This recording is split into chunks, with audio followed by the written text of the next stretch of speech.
Have you ever wondered why the name Cleopatra still echoes through history after more than 2,000 years, when countless other rulers have faded into obscurity? Tonight, as the gentle current of the Nile carries us back through time, we'll discover that behind the myths and Hollywood glamour lies a story far more captivating than any legend ever imagined. Close your eyes and let me transport you to a world where the Mediterranean Sea sparkled like scattered diamonds under an ancient moon, where the greatest library in the world held secrets that would astound us even today, and where a young princess was being groomed not just to rule an empire, but to become one of history's most brilliant political minds. You see, most people know Cleopatra only as a beautiful seductress, but that narrative barely scratches the surface of who she really was. She was a mathematician, a linguist, a naval commander, an economist, and a diplomat whose political strategies were so sophisticated that they influenced governance for centuries to come. Tonight, we'll uncover the real woman behind the crown, and by the end of our journey, you'll understand why her legacy continues to inspire leaders, scholars, and dreamers around the world. So settle in comfortably, let your breathing slow and deepen as we drift back to the year 69 BCE, when the world was about to witness the birth of one of history's most extraordinary figures. Picture the grand palace of Alexandria, where the warm Mediterranean breeze carries the scent of jasmine through marble corridors, and where the future of an empire rests in the tiny hands of a newborn princess. The Egypt that welcomed Cleopatra into the world was unlike anywhere else on Earth. Imagine walking through the streets of Alexandria in those days, where Greek philosophers debated beside Egyptian priests, where Roman merchants haggled with Nubian traders, and where the famous lighthouse stood as one of the 7 wonders of the ancient world, its beacon guiding ships safely home across the darkening waters. This was the Ptolemaic kingdom, a realm that had been ruled by Cleopatra's Greek ancestors for nearly 3 centuries since Alexander the Great conquered Egypt. The Ptolemies had created something magical here, a fusion of Greek learning, Egyptian tradition, and international commerce that made Alexandria the New York City of the ancient world. And into this remarkable civilization, our young princess was born. From her earliest days, Cleopatra breathed in an atmosphere of learning and luxury that would shape her into the remarkable leader she would become. The palace libraries contained hundreds of thousands of scrolls, the accumulated wisdom of the ancient world. Here, young Cleopatra would spend countless hours absorbing knowledge that most rulers of her time never even knew existed. But let's pause for a moment and consider what childhood was like for a future pharaoh. While other children played simple games, Cleopatra was learning the intricate art of statecraft. Picture her as a small girl, perhaps 7 or 8 years old, sitting in on diplomatic meetings where her father, Ptolemy XII, negotiated with Roman senators and Egyptian high priests. She would have watched carefully, those intelligent dark eyes taking in every gesture, every subtle shift in tone, every strategic pause in conversation. Her education was extraordinary by any standard, ancient or modern. While most women of her era, even royal ones, received only basic instruction in household management and perhaps some music or poetry, Cleopatra's tutors were the finest scholars money could attract. They came from Athens, from Rhodes, from the great centers of learning throughout the Mediterranean, and they brought with them knowledge that would have been considered revolutionary. Mathematics was one of her favorite subjects, and she quickly mastered concepts that challenged even her adult tutors. Imagine her working late into the evening by lamplight, calculating trade routes and taxation systems, already thinking like the ruler she would one day become. She understood that numbers were power, that the pharaoh who could master Egypt's complex economy would be the pharaoh who could maintain independence in an increasingly Roman world. But perhaps even more impressive was her linguistic ability. By the time she reached adolescence, Cleopatra could speak fluently in Greek, Egyptian, Latin, Hebrew, Arabic, Ethiopian, and several other languages that have been lost to history. This wasn't just showing off. It was strategic brilliance. When she spoke to Egyptian farmers in their native tongue, or negotiated with Jewish merchants in Hebrew, or charmed Roman diplomats in perfect Latin, she was building bridges that previous Ptolemaic rulers had never even attempted to construct. Her father, Ptolemy XII, recognized early on that his daughter possessed something special. Unlike his sons, who seemed content with the pleasures of palace life, Cleopatra demonstrated an insatiable curiosity about everything, from military tactics to agricultural techniques. She would often slip away from her tutors to wander through Alexandria's bustling markets, talking with merchants and craftsmen, learning about the real Egypt that existed beyond the palace walls. These early adventures through the city streets taught her lessons no classroom could provide. She learned how the seasonal flooding of the Nile affected grain prices, how political rumors spread through the bazaars faster than official proclamations, and how ordinary Egyptians viewed their Greek-descended rulers. This knowledge would prove invaluable when she eventually took the throne, but for now, she was simply a curious teenager soaking up the rhythms of her future kingdom. The political situation during Cleopatra's youth was precarious and complex. Rome's influence over Egypt grew stronger each year, and her father's reign was marked by constant tension between maintaining Egyptian independence and appeasing Roman demands. Young Cleopatra watched as her father was forced into exile and then restored to power with Roman help, a humiliating cycle that taught her crucial lessons about the delicate balance of international politics. During one of these political crises, when Cleopatra was about 14, she accompanied her father to Rome itself. Picture this teenage princess walking through the Forum, observing the heart of the empire that increasingly controlled her homeland's destiny. She would have seen the magnificent temples, the bustling crowds, the impressive architecture that demonstrated Rome's wealth and power. But more importantly, she would have studied the Roman political system, watching senators debate and observing how the world's most powerful republic actually functioned. This visit to Rome was transformative for young Cleopatra. She realized that Egypt's survival depended not on military strength alone, but on diplomatic skill and economic leverage. Egypt controlled the grain that fed much of the Roman world, and she began to understand how this resource could be used as both carrot and stick in negotiations with Rome. The seeds of her later political strategies were planted during these formative experiences in the Eternal City. Back in Alexandria, Cleopatra's education continued to expand in remarkable directions.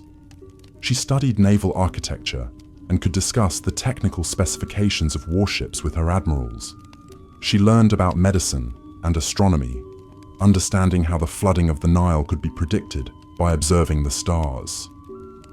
She mastered the art of rhetoric, practicing speeches that could inspire soldiers before battle or convince skeptical nobles to support her policies.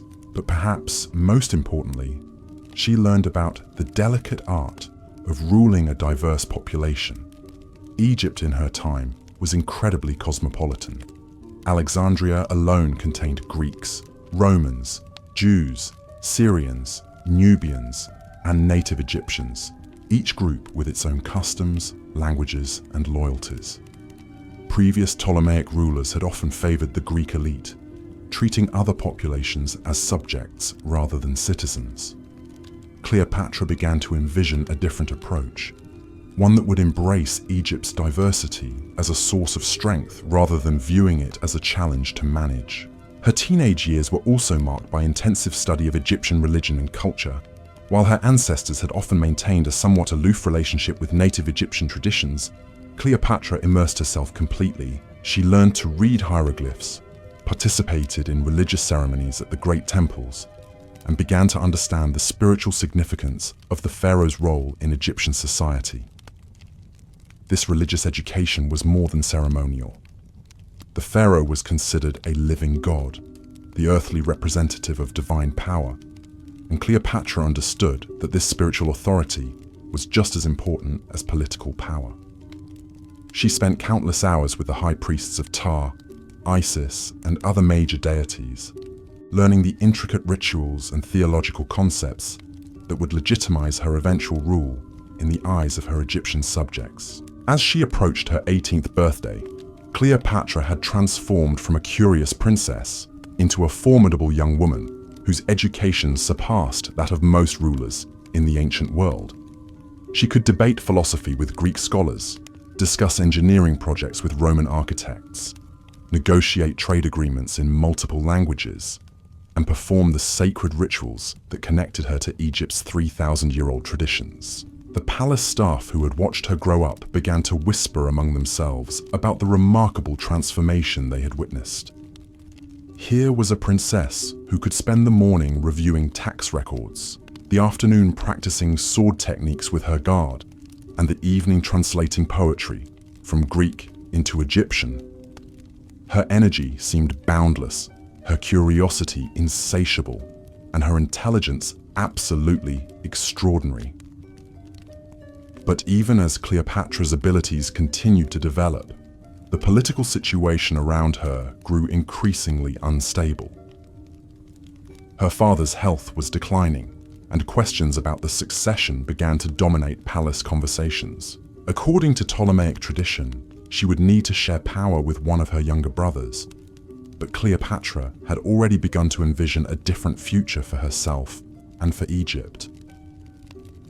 The stage was being set for one of history's most dramatic ascensions to power, as this remarkable young woman prepared to claim her birthright and transform not just Egypt, but the entire ancient world. Her childhood and education had given her tools that no previous pharaoh had possessed, and she was about to put them to use in ways that would echo through the centuries. As we pause here in our journey through Cleopatra's early life, let your mind drift peacefully back to that moonlit palace in Alexandria, where a teenage princess studied late into the night, surrounded by scrolls and dreams of the future. Tomorrow, we'll continue our story as Cleopatra steps onto the world stage and begins the remarkable reign that would make her immortal. Let the gentle sounds of the Nile at night carry you deeper into our story, as we witness the moment when destiny called upon a young woman to become a legend. The year is 51 BCE, and the magnificent Palace of Alexandria is shrouded in an atmosphere of anticipation and uncertainty. Ptolemy XII lies dying, and with his final breaths, he sets in motion events that will reshape the ancient world. Picture Cleopatra, now 18 years old, standing beside her father's deathbed as the Mediterranean moonlight filters through the palace windows.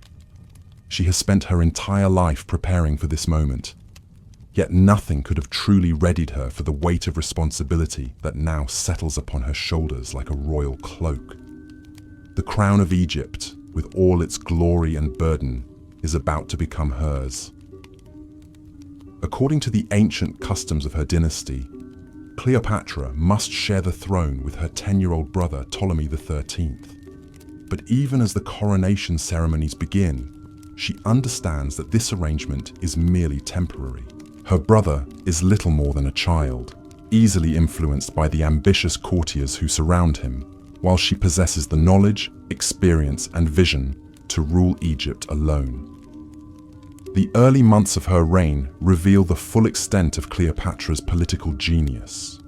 While other rulers might have been content to follow established traditions, she immediately begins implementing changes that demonstrate her deep understanding of Egypt's unique position in the ancient world. She recognizes that her kingdom sits at the crossroads of Africa, Asia, and Europe, making it the natural hub for trade, culture, and diplomacy. One of her first acts as pharaoh is to personally visit the Great Temple of Ptah in Memphis, where she participates in the sacred rituals that formally recognize her as the divine ruler of Egypt. But this is no mere ceremonial gesture. By speaking to the priests and worshippers in fluent Egyptian, she signals to her subjects that she is different from her predecessors, that she truly understands and respects the ancient traditions that bind Egypt together. The economic challenges facing Egypt at this time would have overwhelmed a lesser ruler, but Cleopatra approaches them with the mathematical precision she learned during her childhood education. The kingdom's finances are strained by tribute payments to Rome, yet she discovers innovative ways to increase revenue without overburdening her people. She reorganizes the tax collection system, eliminates corruption among provincial governors, and establishes new trade partnerships that bring unprecedented wealth flowing into Egyptian coffers. Her reforms extend far beyond mere bookkeeping. Cleopatra understands that Egypt's greatest asset is its agricultural productivity, particularly the grain that feeds much of the Roman world. She personally travels throughout the kingdom, visiting farms and irrigation projects, consulting with engineers about improving the complex system of canals and dikes that channel the Nile's annual flood. These journeys also serve a political purpose, as they allow her subjects to see their pharaoh in person, to witness her genuine concern for their welfare. The young queen's intellectual curiosity continues to drive her even amid the pressures of rulership. She establishes new schools throughout Alexandria, attracts brilliant scholars to her court, and personally participates in the philosophical debates that make her capital the intellectual center of the ancient world. The Great Library of Alexandria reaches new heights of magnificence under her patronage, with scribes working tirelessly to copy and preserve the accumulated wisdom of human civilization. But it is Cleopatra's mastery of languages that truly sets her apart as a ruler. When Arabian merchants visit her court, she negotiates with them in Arabic. When Jewish leaders seek audience, she addresses them in Hebrew. When Roman diplomats arrive, she speaks to them in Latin so perfect that they forget she is not Roman herself. This linguistic versatility is more than impressive showmanship. It is practical diplomacy of the highest order, allowing her to build personal relationships with leaders throughout the known world. As her confidence grows, so does the opposition she faces from within her own court. Her younger brother Ptolemy XIII, now guided by ambitious advisors who see an opportunity to seize real power, begins to challenge her authority. The traditional faction of Greek nobles, who have always resented any pharaoh who showed too much favor to native Egyptians, quietly works to undermine her reforms. The situation grows increasingly tense, as competing claims to legitimacy create dangerous divisions within the royal court. The crisis comes to a head when civil war erupts between the two siblings, each claiming to be the rightful ruler of Egypt. Cleopatra finds herself forced to flee Alexandria, gathering loyal supporters as she retreats toward the Syrian border. For many rulers, such a setback would mark the end of their ambitions. But for Cleopatra, it becomes an opportunity to demonstrate the full extent of her remarkable abilities. During her months in exile, she reveals talents that even her closest advisors had not fully appreciated. She proves herself to be a brilliant military strategist, personally planning the campaigns that will restore her to power. She demonstrates remarkable endurance, marching alongside her soldiers through desert heat and sleeping in simple tents rather than demanding royal accommodations. Most importantly, she shows an ability to inspire absolute loyalty among her followers, who come to see her not just as their queen, but as their champion against the corrupt forces that have driven her from her rightful throne. The turning point comes when Cleopatra learns that Julius Caesar, the most powerful man in Rome, has arrived in Alexandria pursuing his rival Pompey in their own civil war. Here is an opportunity that a lesser politician might have missed entirely, but Cleopatra immediately grasps its significance. Caesar represents both danger and opportunity, a chance to secure Roman support for her cause, but also the risk of reducing Egypt to a mere Roman province. The famous story of how she smuggled herself into Caesar's presence, hidden in a carpet or laundry bundle, captures the imagination precisely because it reveals so much about her character. This is not the action of a desperate refugee, but the calculated move of a master strategist who understands that dramatic gestures sometimes achieve more than formal diplomacy.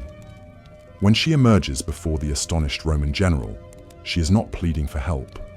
but proposing an alliance between equals. The meeting between Cleopatra and Caesar marks the beginning of one of history's most consequential partnerships. But we must understand that their relationship, while certainly romantic, was fundamentally political. Cleopatra sees in Caesar a way to secure Egypt's independence while maintaining access to Roman markets and protection. Caesar sees in her a brilliant ally who can help him control the Eastern Mediterranean while providing the wealth needed to fund his own ambitions. Their negotiations demonstrate Cleopatra's sophisticated understanding of international politics. She does not simply ask for Roman military support to regain her throne. Instead, she proposes a comprehensive alliance that addresses Caesar's strategic needs while preserving Egypt's essential autonomy. She offers him the financial resources of her kingdom, the logistical support of her navy, and the diplomatic connections she has cultivated throughout the region. The restoration of Cleopatra to power, accomplished with Caesar's backing, showcases her remarkable ability to transform military victory into lasting political success. Rather than simply punishing her enemies, she demonstrates the magnanimity that marks great rulers throughout history. She pardons many of those who opposed her, incorporating them back into her administration while ensuring their loyalty through a combination of generous treatment and careful monitoring. Her brother Ptolemy XIII dies during the conflict. Whether by accident or design remains unclear, leaving Cleopatra free to rule Egypt without the burden of shared power. But she continues to observe the traditional forms, marrying her even younger brother Ptolemy XIV, who poses no threat to her authority, while satisfying the dynastic requirements that legitimize her reign in the eyes of conservative nobles. The months that Caesar spends in Alexandria reveal the full extent of Cleopatra's intellectual partnership with the Roman general. Together, they tour the Great Library, discuss philosophical questions with assembled scholars, and plan ambitious construction projects that will further enhance Alexandria's reputation as the jewel of the Mediterranean. Caesar, who is himself a brilliant writer and scholar, finds in Cleopatra a rare equal, someone who can match his own intellectual curiosity and strategic vision. But their most significant collaboration is the birth of their son, Caesarion, whose very existence represents Cleopatra's long-term strategy for Egypt's future. This child, combining the bloodlines of the Ptolemies and the Caesars, embodies her vision of a partnership between Egypt and Rome that preserves her kingdom's independence while securing its prosperity. The boy becomes not just her heir, but a living symbol of the new order she hopes to create. When Caesar departs Alexandria to continue his campaigns, Cleopatra has achieved something remarkable. She has not only regained her throne, but has transformed Egypt's relationship with Rome from one of subordination to one of alliance. Her kingdom remains independent, its wealth intact, its cultural traditions respected. Yet she has also secured the protection and partnership of the world's most powerful military leader. The news of Caesar's assassination in 44 BCE reaches Alexandria like a thunderbolt, threatening to destroy everything Cleopatra has built. With her protector dead and Rome plunged into chaos, Egypt once again faces the prospect of becoming a mere province in someone else's empire. But rather than despair, Cleopatra sees this crisis as another opportunity to demonstrate her remarkable resilience and strategic brilliance. As various Roman leaders struggle for control of Caesar's legacy, Cleopatra carefully evaluates each potential successor, seeking the one who can best serve Egypt's interests, while honoring her partnership with the murdered general. Her choice eventually falls upon Mark Antony, one of Caesar's most trusted lieutenants, a man whose military prowess and political connections make him a natural ally for her ambitions. The famous meeting between Cleopatra and Antony on her golden barge reveals once again her mastery of symbolic diplomacy. Every detail of this encounter is carefully orchestrated to create maximum impact, from her costume as the goddess Aphrodite to the magnificent display of Egyptian wealth and artistry that surrounds her. But beneath the theatrical spectacle lies serious political calculation, as she works to forge a new alliance that will secure Egypt's future in the post-Caesar world. Their partnership proves even more productive than her relationship with Caesar had been. Together, Cleopatra and Antony envision an Eastern empire that combines Roman military might with Egyptian wealth and Egyptian wisdom. They plan campaigns that will extend their joint influence from the Atlantic to the Indian Ocean, creating a power base strong enough to rival Rome itself. During these years of partnership with Antony, Cleopatra reaches the pinnacle of her powers as both ruler and diplomat. Picture her now in her late 20s, no longer the young woman who had to smuggle herself into Caesar's presence, but a mature queen whose reputation extends across the known world. Her palace in Alexandria has become a center of learning and culture that rivals anything Rome can offer, while her personal influence shapes events from Britain to India. The economic achievements of her reign during this period are nothing short of extraordinary. Under her guidance, Egypt experiences a golden age of prosperity that benefits not just the wealthy elite, but ordinary farmers, craftsmen, and merchants throughout the kingdom. She revolutionizes the ancient trade routes that connect Africa with Asia and Europe, establishing new partnerships with kingdoms as distant as India and Ethiopia. Egyptian ships, flying her personal standard, become familiar sights in harbors from Spain to the Persian Gulf. Her innovations in agriculture transform Egypt into an even more productive granary for the ancient world. Working closely with engineers and farmers, she oversees the construction of new irrigation systems that increase crop yields while reducing the labor required for cultivation.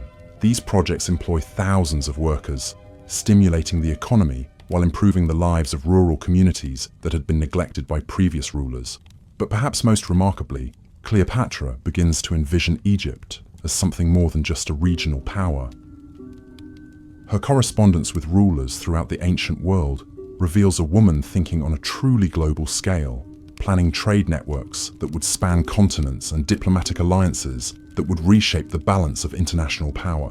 She exchanges gifts and ambassadors with the Queen of Ethiopia, negotiates commercial treaties with Arabian princes, and maintains friendly relations with the distant kingdoms of India. The cultural flowering of Alexandria under her patronage attracts scholars, artists, and philosophers from every corner of the Mediterranean world. The Great Library expands to contain nearly 500,000 scrolls, while the museum becomes a research center where brilliant minds collaborate on projects that advance human knowledge in mathematics, astronomy, medicine, and engineering. Cleopatra herself participates actively in these intellectual pursuits, contributing to discussions on subjects ranging from naval architecture to agricultural chemistry. Her mastery of languages continues to serve her well in these international dealings. When she receives delegations from distant lands, she often astonishes visitors by addressing them in their native tongues, demonstrating not just linguistic skill, but genuine respect for their cultures. These personal touches help her build the kind of trust and rapport that formal diplomacy alone cannot achieve, creating lasting partnerships that benefit Egypt for generations. The military aspects of her reign also deserve recognition, though they are often overshadowed by her diplomatic achievements. Cleopatra proves herself to be an exceptionally capable naval commander, personally overseeing the construction of a fleet that becomes one of the most formidable in the ancient world. Her ships are not just instruments of war, but floating ambassadors that carry Egyptian influence to distant shores, while protecting the trade routes that bring prosperity to her kingdom. During joint campaigns with Antony, she demonstrates remarkable strategic insight, often suggesting tactics that prove crucial to their victories. Her understanding of logistics, gained from years of managing Egypt's complex economy, helps their armies remain supplied and effective, even during extended campaigns far from home. Roman historians, despite their later hostility toward her, grudgingly acknowledge her military competence, and her ability to inspire fierce loyalty among her troops. The children she bears during this period represent more than just personal happiness. They embody her vision for Egypt's future. In addition to Caesarion, her son with Julius Caesar, she has 3 children with Antony, each one a potential bridge between Egyptian and Roman interests. She personally oversees their education, ensuring they master the same diverse curriculum that shaped her own development, while preparing them for the complex political challenges they will eventually face. Her relationship with the Egyptian people during these prosperous years reveals the full extent of her political genius. Unlike previous Ptolemaic rulers who remained isolated in Alexandria, Cleopatra regularly travels throughout her kingdom, visiting temples, inspecting public works projects, and meeting with local leaders. These journeys are not mere ceremonial occasions, but working visits where she addresses real problems and implements practical solutions. The religious dimension of her reign continues to deepen as she matures as a ruler. She becomes increasingly identified with the goddess Isis, not just in ceremonial contexts, but as a living embodiment of divine wisdom and protection. This spiritual authority proves just as important as her political power, creating bonds with her subjects that transcend mere loyalty to government and approach genuine devotion to their queen as a sacred figure. Her court during these years attracts visitors from across the known world, all eager to witness the splendor of the last great pharaoh. Ambassadors return to their home countries with tales of banquets, where the food is served on golden plates, where the entertainment includes performances by the finest musicians and dancers in the world, and where the queen herself participates in philosophical discussions that continue long into the night. But beneath all this magnificence, Cleopatra never loses sight of the practical challenges that face her kingdom. She continues to modernize Egypt's administrative systems, creating more efficient methods for tax collection, record keeping, and communication between the capital and distant provinces. Her reforms ensure that royal decrees reach even the most remote villages, while reports from local officials flow back to Alexandria with unprecedented speed and accuracy. The scientific and technological advances sponsored by her court have lasting impact far beyond Egypt's borders. Alexandrian scholars, working with resources she provides, make breakthrough discoveries in astronomy that improve navigation for merchants and naval commanders throughout the Mediterranean. Medical researchers supported by royal patronage develop new treatments for diseases that have plagued humanity for centuries. Engineers design architectural innovations that influence construction projects across the ancient world. Her personal library, separate from the great public collection, contains works in dozens of languages, many of them acquired through her extensive correspondence with rulers and scholars worldwide. She reads voraciously, staying current with philosophical developments in Athens, scientific discoveries in Rhodes, and historical chronicles from Rome. This intellectual curiosity keeps her informed about trends and events that might affect Egypt's interests, while also satisfying her genuine love of learning for its own sake. The diplomatic protocols she establishes become models that other courts throughout the ancient world eventually adopt. Her innovations in ceremonial practice, gift exchange, and treaty negotiation reflect her deep understanding of human psychology and cultural differences.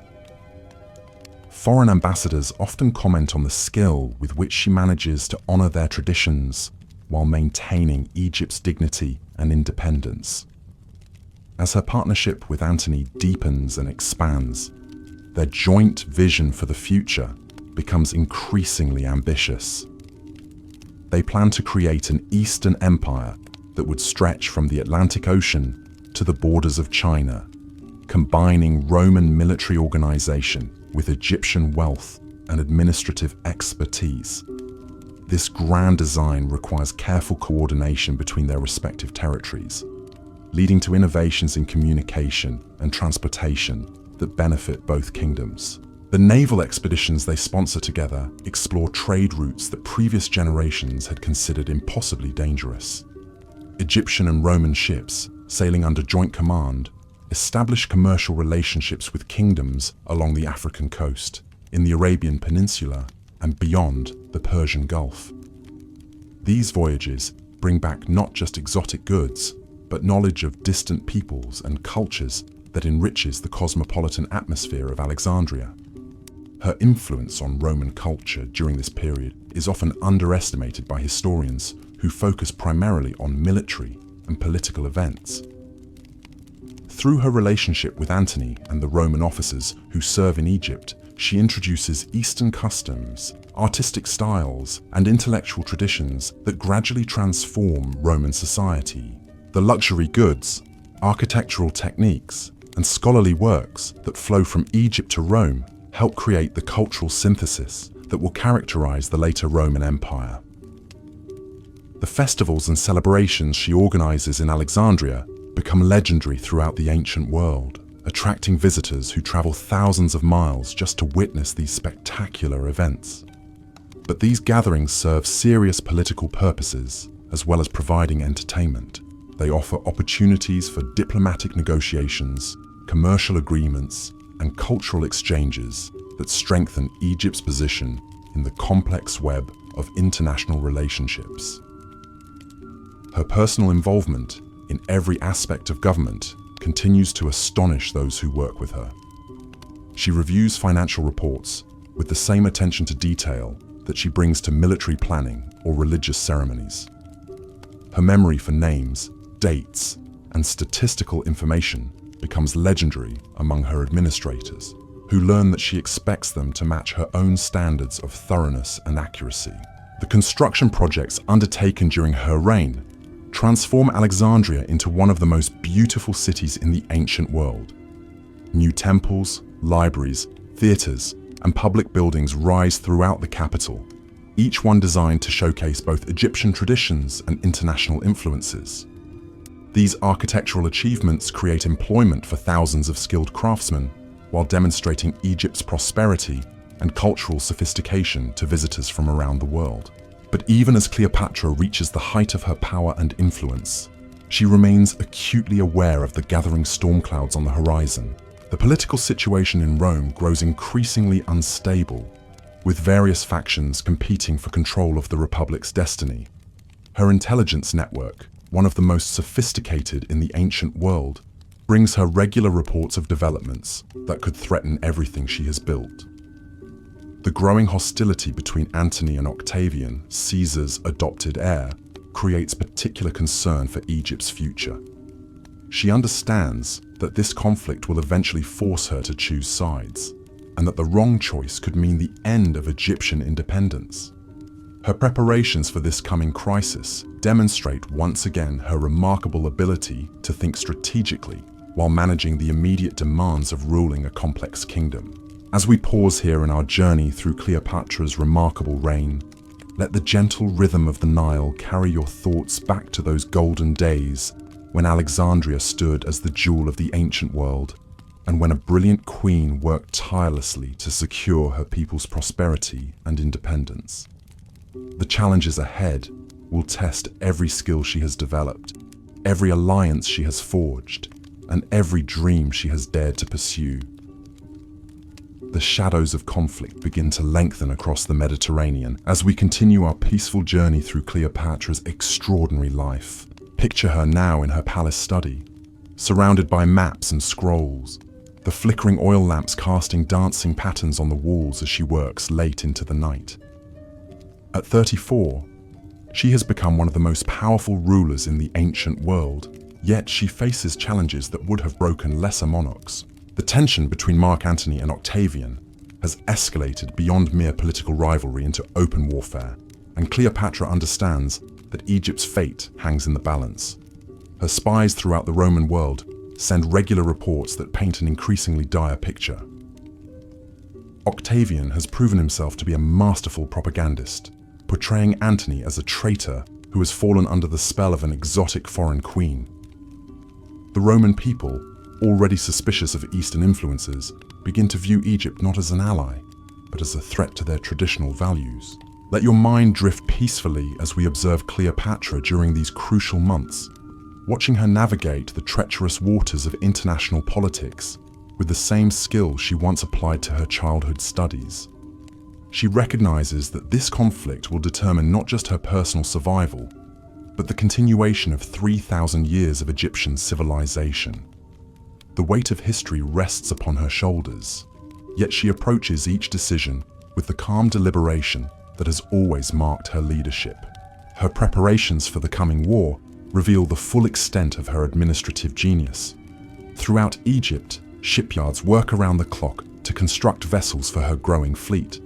She personally oversees the design of new warships that incorporate innovations learned from captured Roman vessels, while maintaining the superior maneuverability that has always characterized Egyptian naval architecture. These ships will carry not just soldiers and weapons, but the hopes of an entire civilization. The economic mobilization she orchestrates demonstrates her profound understanding of warfare as more than just military tactics. She restructures Egypt's entire production system to support the war effort, yet manages to do so without causing hardship for her people. Grain surpluses are carefully managed to feed both civilian populations and military forces. Textile workshops produce uniforms and sailcloth. Metalworkers forge weapons and armor, using techniques perfected over centuries of Egyptian craftsmanship. Her diplomatic efforts during this period showcase the extensive network of relationships she has built throughout her reign. Messages flow constantly between Alexandria and courts across the known world, as she seeks to build a coalition that can match Roman power. From the mountain kingdoms of Armenia to the desert principalities of Arabia, rulers who have benefited from Egyptian trade and friendship now face pressure to choose sides in the coming conflict. The personal cost of these preparations weighs heavily upon Cleopatra's heart, though she rarely allows others to see her private struggles. Her children, the living symbols of her partnerships with Rome's greatest leaders, represent both her greatest achievements and her deepest vulnerabilities. Caesarion, now approaching manhood, embodies her hopes for a future that bridges Egyptian and Roman civilizations. Her younger children with Antony carry the promise of continuing alliances, yet their very existence makes them targets for Octavian's hatred. During quiet moments stolen from the constant demands of war preparation, Cleopatra continues to pursue the intellectual interests that have always sustained her spirit.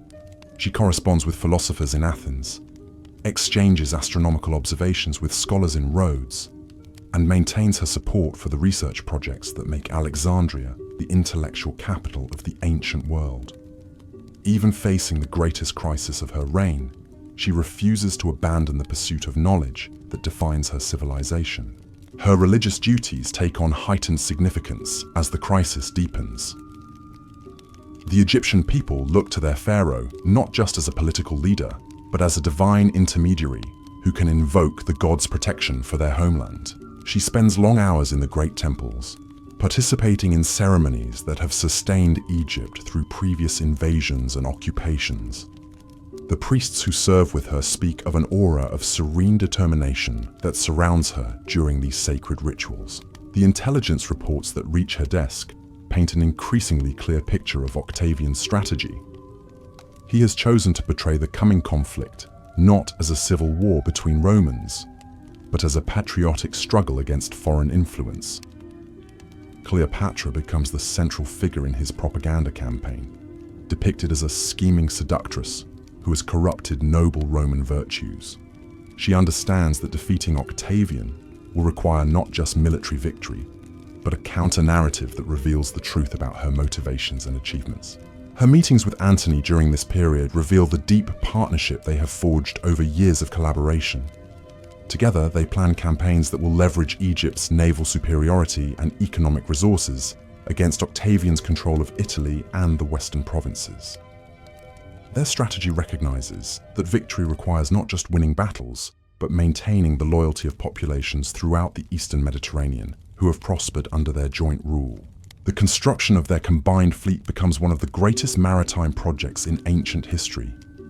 Egyptian shipbuilders work alongside Roman engineers, creating vessels that incorporate the best features of both naval traditions.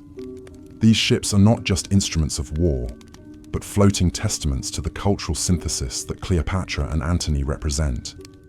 Each vessel carries crews drawn from across their territories, men who fight not just for personal loyalty, but for a vision of international cooperation. As spring arrives in the year 31 BCE, the opposing forces begin their final movements toward the confrontation that will determine the future of the ancient world.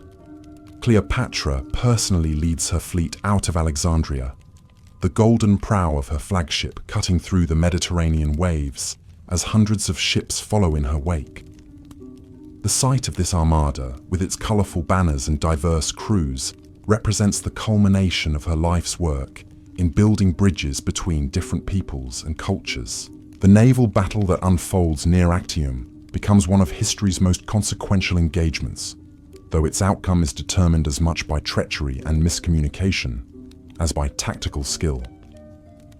Picture the scene as hundreds of warships maneuver in the choppy waters off the Greek coast, their bronze rams gleaming in the afternoon sun, while soldiers and sailors prepare for combat that will reshape the Mediterranean world. Cleopatra's personal conduct during the battle reveals both her courage and her strategic wisdom.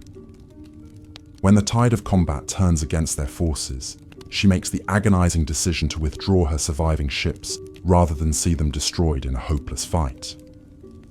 This retreat, later portrayed by Roman historians as cowardice, actually represents the calculated decision of a ruler who understands that preserving her fleet offers the only hope for continued resistance. The aftermath of Actium finds Cleopatra back in Alexandria, her dreams of Eastern Empire shattered, but her determination to protect Egypt undiminished.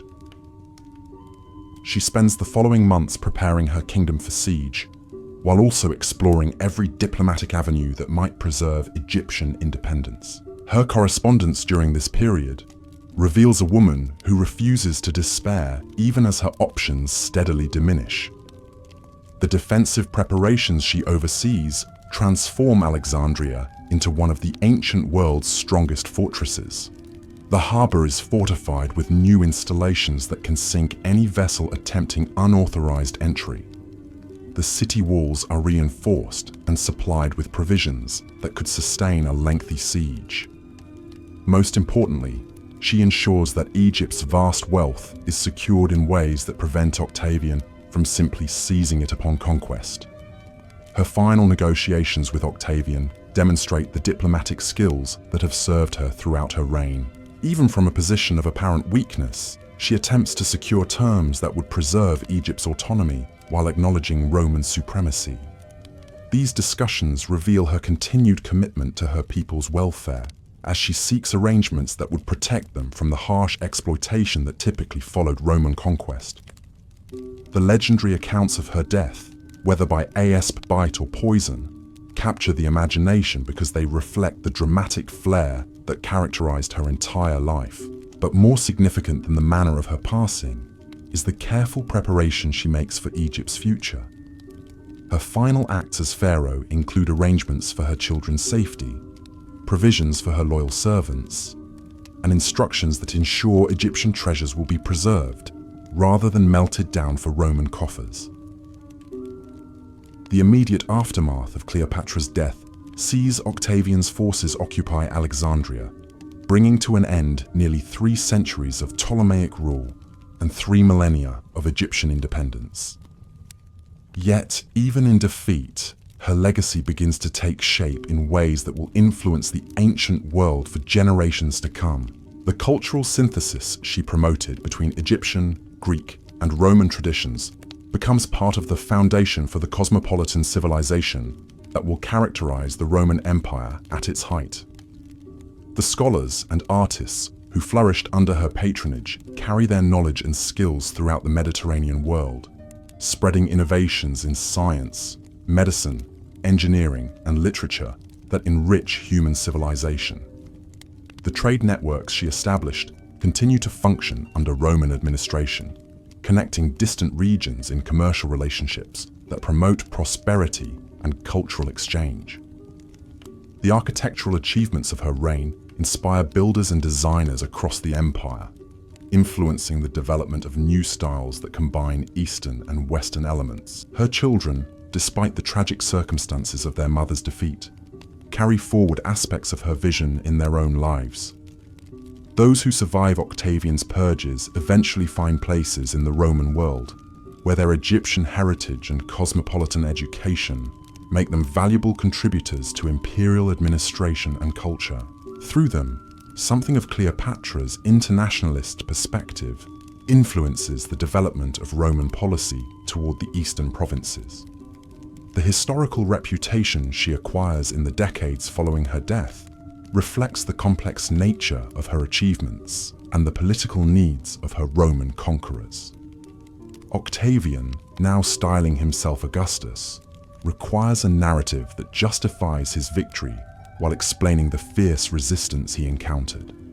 The portrait of Cleopatra that emerges from official Roman sources emphasizes her personal allure while downplaying her political and intellectual capabilities, creating a legend that obscures her real accomplishments.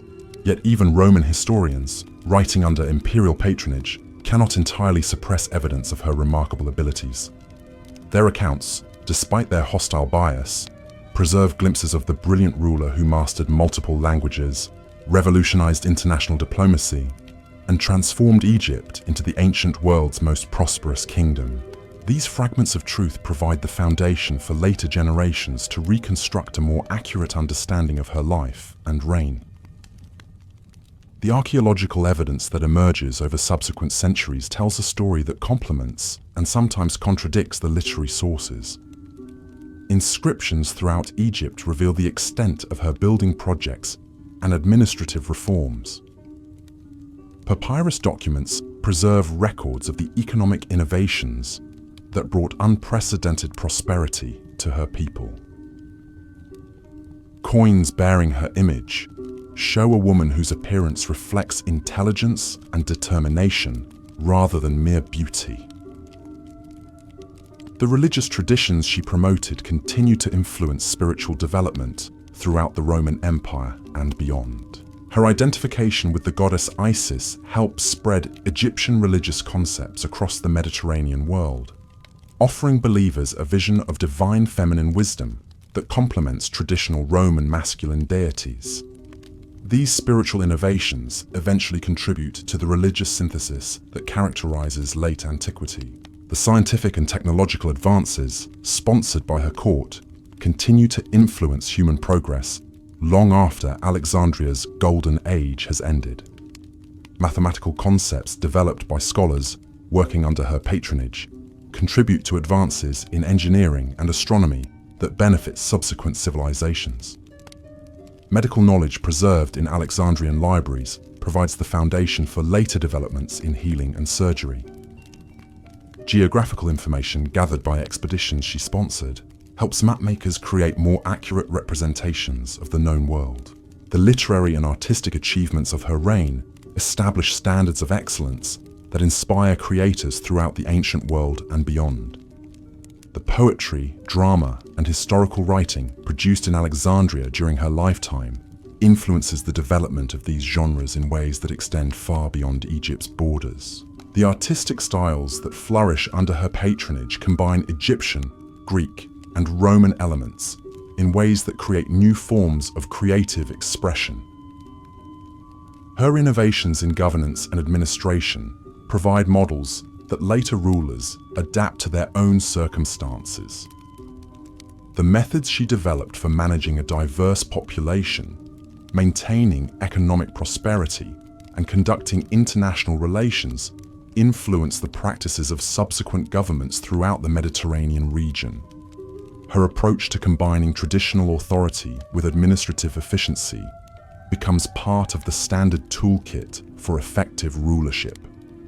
The diplomatic protocols she established continue to shape international relations long after her death. Her innovations in ceremonial practice, treaty negotiation, and cultural exchange provide frameworks that later diplomats adapt to changing circumstances.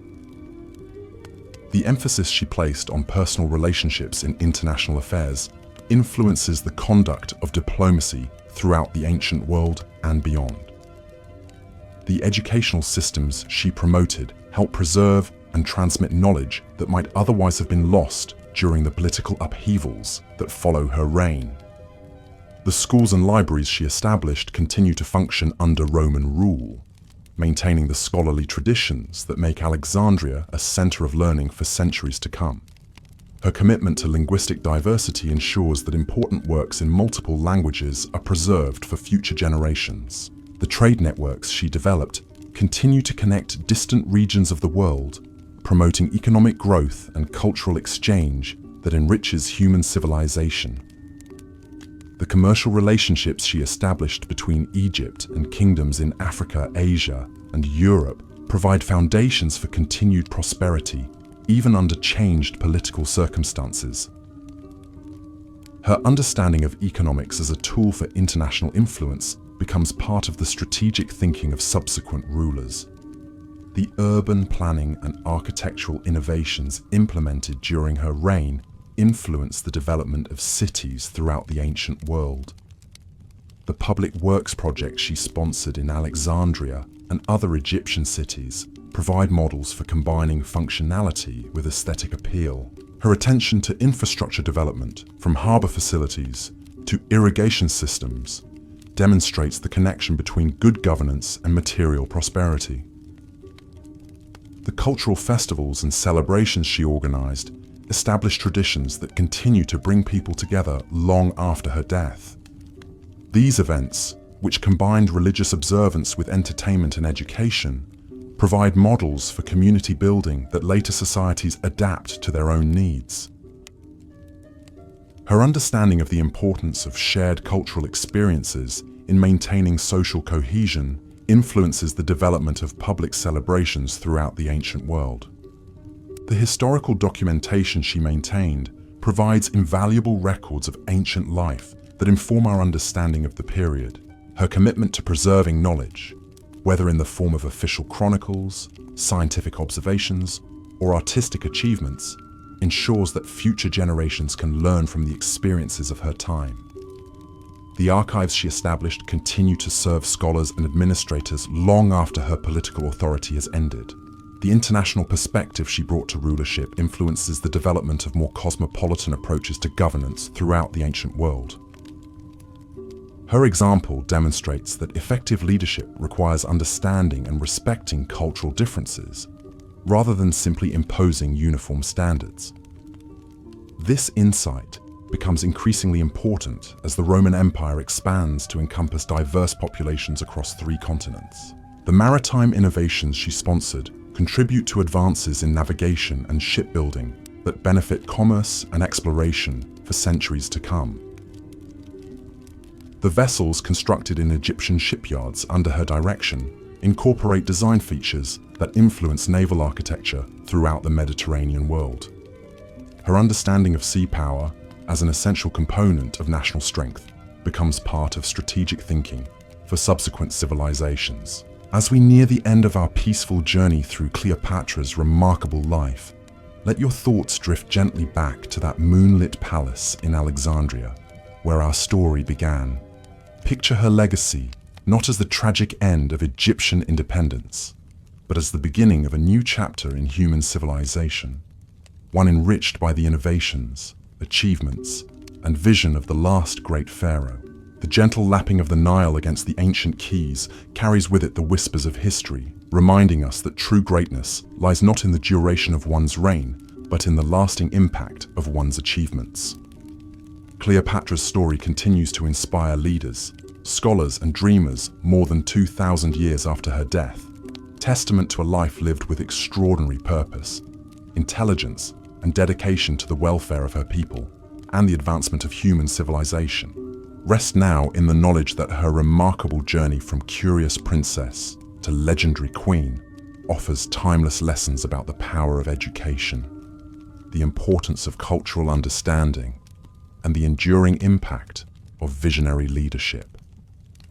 Let the peaceful rhythm of the eternal river carry you into dreams where ancient wisdom still guides those who seek to make the world a better place for all humanity.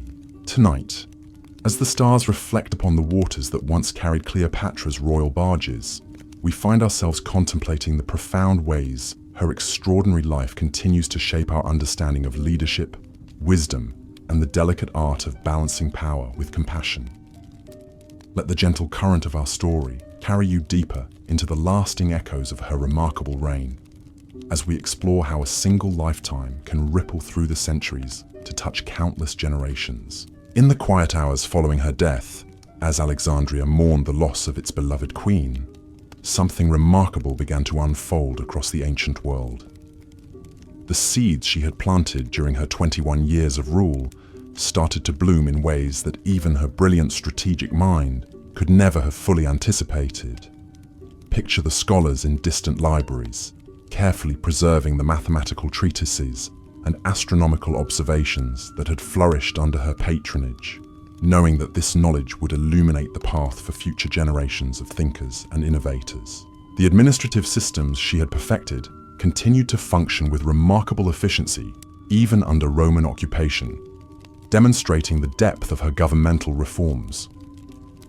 Tax collectors throughout Egypt still used the streamlined methods she had developed, ensuring that revenues flowed smoothly while minimizing the burden on ordinary citizens. Provincial governors, trained in her diplomatic techniques, maintained stability across the kingdom by respecting local customs while enforcing imperial law with the same cultural sensitivity she had always demonstrated. Her influence on trade and commerce proved equally enduring, as the commercial network she had established continued to connect distant corners of the ancient world long after her political authority had ended. Merchants sailing the Red Sea still followed the routes she had mapped out to reach the spice markets of India and the gold mines of Ethiopia. Caravans crossing the desert wastes continued to use the watering stations and supply depots she had constructed to facilitate trade between Africa and Asia. These economic arteries, pulsing with the lifeblood of international commerce, ensured that her vision of interconnected prosperity would survive the political upheavals that followed her reign. The linguistic legacy of her extraordinary multilingual abilities created lasting changes in how different cultures communicated with one another throughout the Mediterranean region.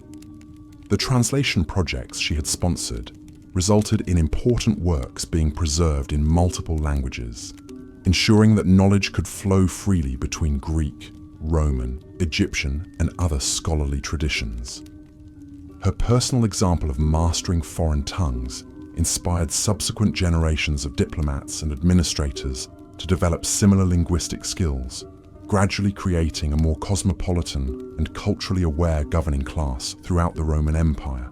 The architectural innovations pioneered during her reign continued to influence building projects across the ancient world for centuries to come. The fusion of Egyptian, Greek, and Roman design elements that characterized her construction projects established new standards of elegance and functionality that architects throughout the empire sought to emulate.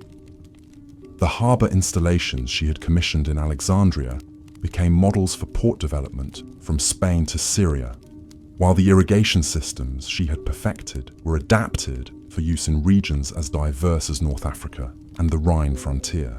Her contributions to medical knowledge, preserved in the Great Library and medical schools of Alexandria, provided foundations for healing practices that would benefit humanity for generations. The pharmaceutical research she had sponsored, drawing upon Egypt's vast knowledge of medicinal plants and minerals, resulted in treatments that Roman army surgeons carried to battlefields across 3 continents. The anatomical studies conducted under her patronage, building upon Egypt's ancient expertise in mummification and bodily preservation, advanced understanding of human physiology in ways that influenced medical practice throughout the ancient world. The naval innovations developed in Egyptian shipyards during her reign revolutionized maritime technology throughout the Mediterranean basin. The improved hull designs that allowed her vessels to carry larger cargoes while maintaining superior speed and maneuverability were soon adopted by merchant fleets across the region. The navigational instruments perfected by her admirals enabled more accurate long-distance voyages, opening new trade routes and exploration opportunities that expanded human knowledge of geography and natural science. Her approach to religious tolerance and cultural synthesis became increasingly influential as the Roman Empire grew to encompass ever more diverse populations. The methods she had developed for honoring different spiritual traditions while maintaining social unity provided valuable lessons for administrators struggling to govern multicultural territories. Her personal example of participating respectfully in various religious ceremonies while maintaining her own Egyptian identity demonstrated that effective leadership required understanding and accommodation rather than forced conformity. The educational reforms she had implemented throughout Egypt continued to produce scholars, administrators, and craftsmen whose skills enriched the broader Roman world. The schools she had established, with their emphasis on practical knowledge combined with classical learning, became models for educational institutions throughout the empire. Her insistence on teaching multiple languages and cultural traditions prepared generations of Egyptians to serve effectively in the cosmopolitan environment of imperial administration, while also preserving their own heritage and identity. The agricultural innovations she had sponsored transformed farming practices not only in Egypt, but throughout the Roman world, as crops, techniques, and tools developed along the Nile were adapted for use in different climates and soil conditions. The improved irrigation methods she had promoted increased agricultural productivity across North Africa and the Eastern Mediterranean, helping to feed the growing urban populations that characterized the imperial period. Her attention to crop rotation and soil conservation provided sustainable farming practices that maintained agricultural productivity over long periods without depleting natural resources. The diplomatic protocols she had established influenced international relations throughout the ancient world and beyond, as her innovations in ceremonial practice, gift exchange, and treaty negotiation provided frameworks that subsequent civilizations adapted to their own circumstances. Her emphasis on personal relationships in diplomatic affairs, combined with meticulous attention to cultural sensitivities, became standard practice among skilled negotiators throughout the Mediterranean region. The precedents she set for combining formal negotiations with cultural exchange created opportunities for peaceful resolution of conflicts that might otherwise have led to destructive warfare.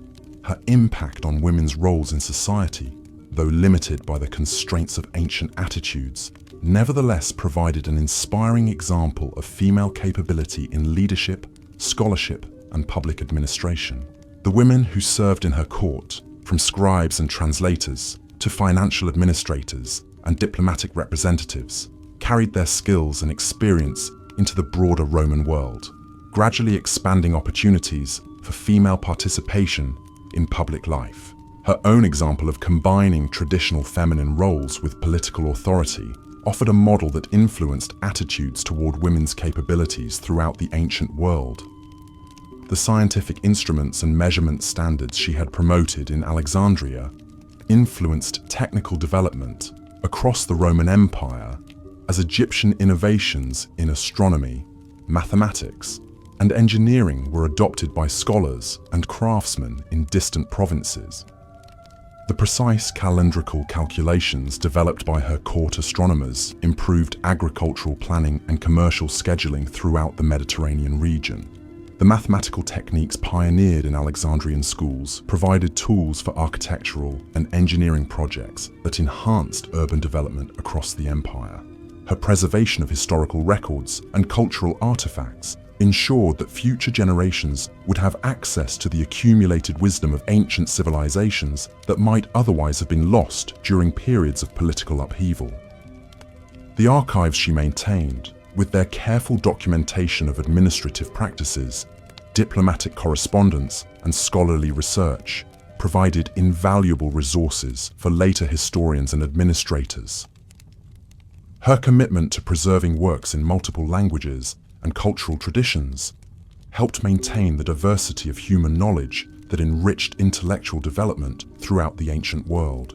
The urban planning principles she had implemented in Alexandria and other Egyptian cities influenced the development of metropolitan areas throughout the Roman Empire, as her innovations in public health, traffic management, and commercial organization were adapted for use in different geographical and cultural contexts. The attention she had paid to providing clean water, efficient waste disposal, and adequate housing for all social classes established standards for urban development that improved living conditions for millions of people across the ancient world. Her innovations in textile production and decorative arts influenced fashion and artistic expression throughout the Mediterranean region, as Egyptian techniques for dyeing, weaving, and metalwork were adopted by craftsmen in distant provinces. The luxury goods produced in workshops under her patronage set standards of quality and aesthetic appeal that influenced consumer preferences across the Roman world. Her personal style, combining traditional Egyptian elements with international influences, established fashion trends that persisted long after her death. The festival traditions and public celebrations she had organized provided models for community building that were adapted by cities throughout the Roman Empire, as administrators recognized the importance of shared cultural experiences in maintaining social cohesion among diverse populations.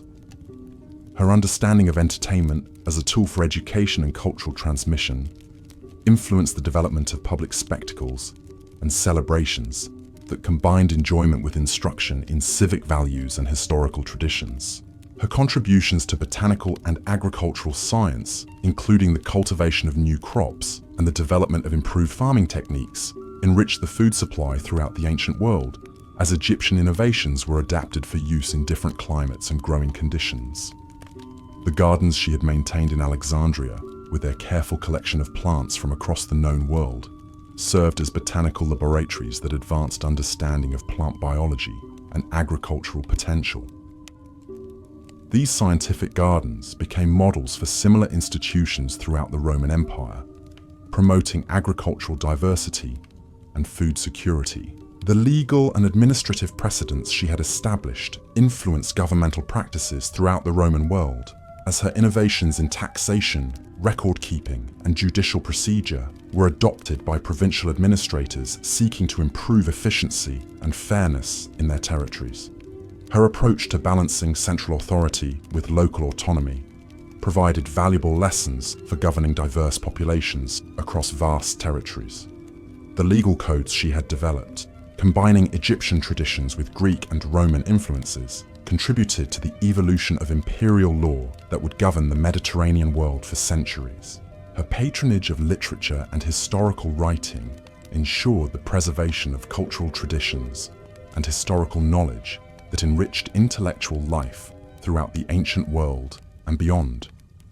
The works produced under her sponsorship, including poetry, drama, philosophical treatises, and historical chronicles, provided models of literary excellence that influenced writers and scholars for generations. Her personal example of combining political leadership with intellectual achievement demonstrated that effective governance required both practical skill and broad cultural understanding. The medical schools and hospitals she had established in Alexandria continued to train physicians whose skills served populations throughout the Roman Empire, as Egyptian medical knowledge was combined with Greek theoretical understanding and Roman practical experience. The surgical techniques developed in these institutions, building upon Egypt's ancient expertise in anatomy and healing, advanced medical practice in ways that saved countless lives. The pharmaceutical knowledge preserved in Alexandrian libraries provided the foundation for drug development that continued to benefit humanity long after the fall of the Roman Empire. Her influence on maritime law and commercial regulation provided frameworks for international trade that facilitated economic growth throughout the ancient world, as the legal precedents she had established for resolving disputes, regulating prices, and ensuring fair dealing were adopted by merchants and administrators across the Mediterranean region. Her understanding of economics as a tool for promoting peace and prosperity influenced trade policies that reduced conflicts between different regions and cultural groups. The environmental conservation practices she had promoted in Egypt provided early examples of sustainable resource management that influenced agricultural and industrial development throughout the Roman world. Her attention to preserving soil fertility, managing water resources, and protecting forests demonstrated the connection between environmental stewardship and long-term economic prosperity. These conservation principles, though not always followed by subsequent administrators, established precedents for responsible resource management that would influence environmental thinking in later civilizations. Her innovations in communication and transportation improved the flow of information and goods throughout the ancient world, as the postal systems, road networks, and signaling methods she had developed were adapted for use across the Roman Empire. The efficient communication network she had established enabled more effective coordination between distant territories, improving both military and civilian administration. Her understanding of information as a strategic resource influenced intelligence gathering and diplomatic communication throughout the ancient world. The cultural exchange programs she had promoted between Egypt and other regions created lasting connections between different civilizations that enriched human knowledge and understanding. The scholars, artists, and craftsmen who traveled between Egypt and other parts of the ancient world under her sponsorship carried with them skills, ideas, and perspectives that influenced cultural development across 3 continents. These exchanges created networks of intellectual and artistic collaboration that persisted long after her political authority had ended. Her approach to conflict resolution and peacekeeping provided models for diplomatic intervention that influenced international relations throughout the ancient world and beyond. Her preference for negotiation over warfare, combined with her skill in finding compromise solutions that addressed the legitimate interests of all parties, established precedents for peaceful dispute resolution that were adopted by subsequent civilizations.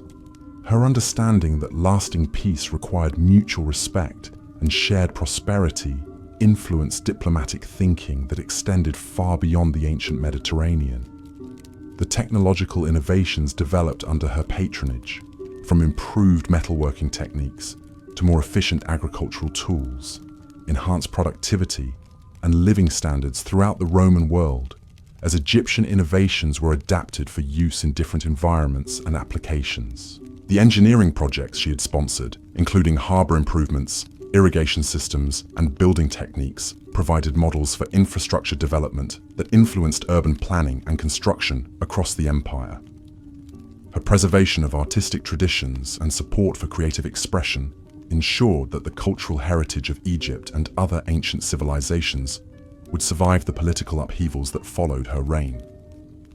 The paintings, sculptures, musical compositions, and literary works produced under her patronage provided inspiration for artists throughout the ancient world and beyond. Her personal example of combining aesthetic appreciation with practical leadership demonstrated that effective governance required attention to the cultural and spiritual needs of the population as well as material prosperity. The philosophical schools and intellectual movements she had supported in Alexandria continued to influence thought and scholarship throughout the ancient world, as Egyptian, Greek, and Roman intellectual traditions were synthesized into new forms of understanding. The debates and discussions that flourished under her patronage contributed to the development of philosophical and scientific ideas that would influence human thought for centuries. Her personal participation in these intellectual activities demonstrated that political leadership and scholarly achievement were not only compatible, but mutually reinforcing. As our peaceful journey through Cleopatra's enduring legacy draws toward its gentle conclusion, let your mind rest upon the remarkable truth that a single extraordinary life, lived with wisdom, courage, and dedication to human advancement, can continue to enrich the world for millennia. Her story reminds us that true greatness lies not in conquest or accumulation of wealth, but in the positive changes we create that outlast our own brief time upon this earth. The moonlight dancing on the eternal Nile carries with it the whispers of all those who have been inspired by her example, from ancient scholars preserving knowledge in distant libraries, to modern leaders seeking to bridge cultural divides through understanding and respect. Her legacy flows like the great river itself, nourishing the growth of human civilization wherever its influence reaches, reminding us that the pursuit of knowledge, the embrace of diversity, and the commitment to justice are the foundations upon which lasting achievements are built. Rest now in the peaceful knowledge that Cleopatra's remarkable journey from curious child to visionary queen offers timeless lessons about the power of education, the importance of cultural understanding, and the enduring impact of leadership guided by wisdom and compassion. Let the gentle rhythm of the ancient waters carry you into dreams where the best of human potential continues to flourish, and where the bridges she built between different peoples and cultures still offer pathways toward a more connected and peaceful world. In the quiet hours before dawn, when the world holds its breath between night and day, we find ourselves drawn back to contemplate the extraordinary tapestry of achievements that Cleopatra wove during her remarkable lifetime. Let the gentle whispers of history carry you deeper into understanding how this singular woman transformed not just her own kingdom, but the very foundations of civilization itself. Picture her in the final years of her reign, no longer the young princess who had once hidden among scrolls in Alexandria's great library, but a mature ruler whose influence stretched across 3 continents. The palace chambers where she conducted her daily business had become the nerve center of an empire that touched the lives of millions, from the grain farmers along the Nile's fertile banks to the spice merchants navigating the treacherous waters of the Red Sea. Her mornings typically began before sunrise, when the cool desert air still carried the night's tranquility through the palace corridors. While most of her subjects still slept, Cleopatra would already be at work, reviewing reports from provincial governors, studying weather patterns that might affect the harvest, and corresponding with rulers from kingdoms whose names have long since faded from memory. This dedication to the minutiae of governance revealed the true secret of her success, an understanding that great leadership required attention to countless small details that together created prosperity for entire civilizations. The economic transformation she had orchestrated throughout Egypt during her reign stands as perhaps her most lasting practical achievement. When she inherited the throne, Egypt's wealth flowed primarily to Rome through tribute payments and unfavorable trade agreements. Through careful negotiation and strategic planning, she had gradually shifted these arrangements until Egypt once again became the economic powerhouse it had been in ancient times, but now connected to global markets in ways that previous pharaohs could never have imagined. Her innovations in agricultural management demonstrated a sophisticated understanding of both natural cycles and human psychology. Rather than simply demanding increased production from farmers, she invested royal resources in improving irrigation systems, developing new seed varieties, and establishing storage facilities that protected harvests from the uncertainties of weather and political upheaval. These improvements not only increased Egypt's food production, but also provided security for farming families who had lived for generations at the mercy of unpredictable floods and droughts. The craft workshops that flourished under her patronage created goods that were prized throughout the ancient world, from the finest textiles woven with threads of gold and silver, to perfumes that captured the essence of exotic flowers in small alabaster containers. Egyptian artisans working under her direction developed new techniques for glassmaking, metalworking, and jewelry creation that influenced artistic production across the Mediterranean region. These workshops provided employment for thousands of skilled workers, while establishing Egypt's reputation for luxury goods that commanded premium prices in international markets. Her naval achievements extended far beyond the warships that fought at Actium, encompassing a complete transformation of Egypt's maritime capabilities. The merchant vessels constructed in her shipyards could carry larger cargoes over greater distances than any previous Egyptian ships, opening new trade routes that connected the Nile Valley with markets in India, Ethiopia, and the distant kingdoms of the Arabian Peninsula. These commercial expeditions brought back not only exotic goods, but also knowledge of navigation, shipbuilding techniques, and foreign customs that enriched Egyptian culture and understanding. The diplomatic corps she assembled represented one of the ancient world's most sophisticated intelligence networks, with representatives stationed in courts from Britain to Persia. These ambassadors were more than mere message carriers. They were skilled observers who provided detailed reports on political developments, economic conditions, and cultural trends that might affect Egypt's interests. Their information allowed Cleopatra to anticipate changes in international relations and position Egypt advantageously before other rulers even recognized that circumstances were shifting. Her contributions to medical knowledge built upon Egypt's ancient expertise while incorporating new discoveries from Greek and Roman physicians. The hospitals she established in Alexandria and other major cities became centers for medical education that attracted students from across the known world. Egyptian doctors trained in these institutions carried their skills throughout the Roman Empire, while also preserving traditional healing practices that might otherwise have been lost during periods of political upheaval. The library expansion projects she sponsored transformed Alexandria into an even greater center of learning than it had been under her predecessors. New wings were constructed to house growing collections of scrolls from every known civilization, while improved copying techniques ensured that important works were preserved in multiple versions.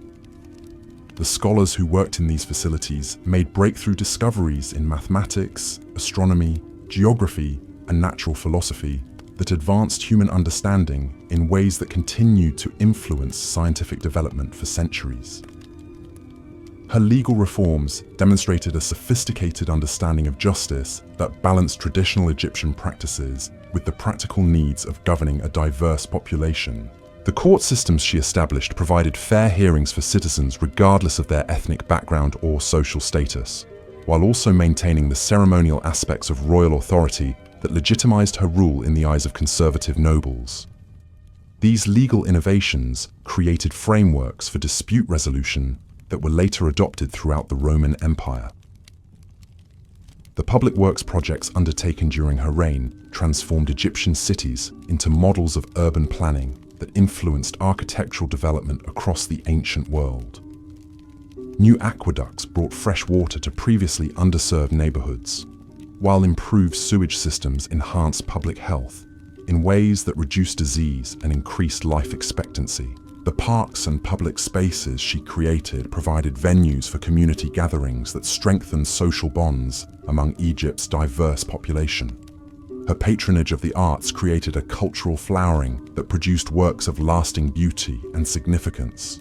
The painters, sculptors, musicians, and poets who worked under her sponsorship developed new styles that combined Egyptian traditions with international influences, creating artistic expressions that captured the cosmopolitan spirit of her reign. These cultural achievements provided inspiration for creative works throughout the ancient world, while also preserving Egyptian artistic traditions for future generations. The educational initiatives she promoted extended learning opportunities far beyond the elite circles that had traditionally monopolized knowledge in ancient societies. Schools established in provincial towns brought literacy and numeracy to populations that had previously been excluded from formal education, while also preserving local languages and customs that might otherwise have disappeared under the pressure of cultural homogenization. These educational programs created a more informed and capable citizenry that could participate effectively in the complex society she was creating. Her environmental conservation efforts demonstrated an early understanding of sustainable resource management that was remarkably advanced for her time.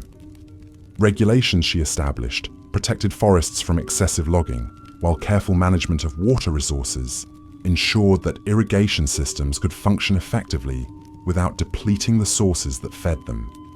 Her attention to soil conservation prevented the kind of agricultural degradation that had damaged other ancient civilizations, maintaining Egypt's productivity for generations beyond her own lifetime.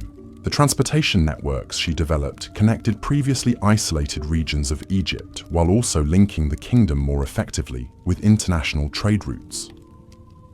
New roads facilitated the movement of goods and people throughout the country, while improved harbour facilities made Egyptian ports more attractive to foreign merchants. These infrastructure investments created economic opportunities in rural areas, while also strengthening Egypt's position as a crucial link between different regions of the ancient world.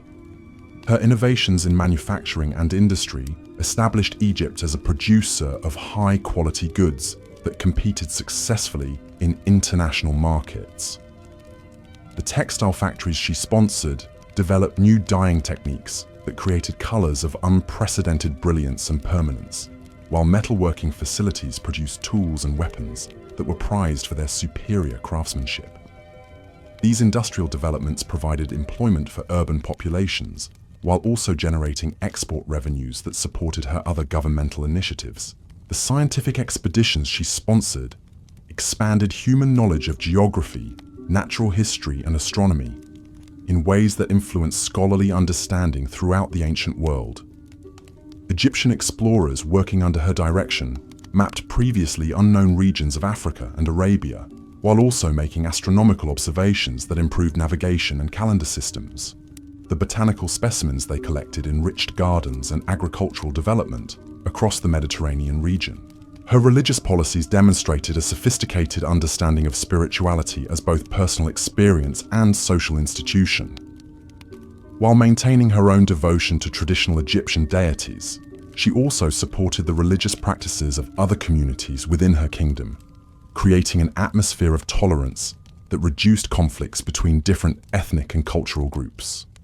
This approach to religious diversity became a model for later rulers governing multicultural populations. The festival traditions she established brought together people from different backgrounds in celebrations that strengthened social cohesion, while also providing economic benefits to merchants, craftsmen, and entertainers. These public events combined religious observance with entertainment and education, creating shared experiences that helped forge a common Egyptian identity among the kingdom's diverse population. The traditions she established continued to bring communities together long after her political authority had ended. Her contributions to women's status in society, while constrained by ancient attitudes, nevertheless provided examples of female capability that influenced attitudes toward women's roles throughout the Roman world. The women who served in her administration demonstrated competence in fields traditionally reserved for men, while her own example of combining traditional feminine roles with political authority offered a model that inspired subsequent generations of women seeking greater participation in public life.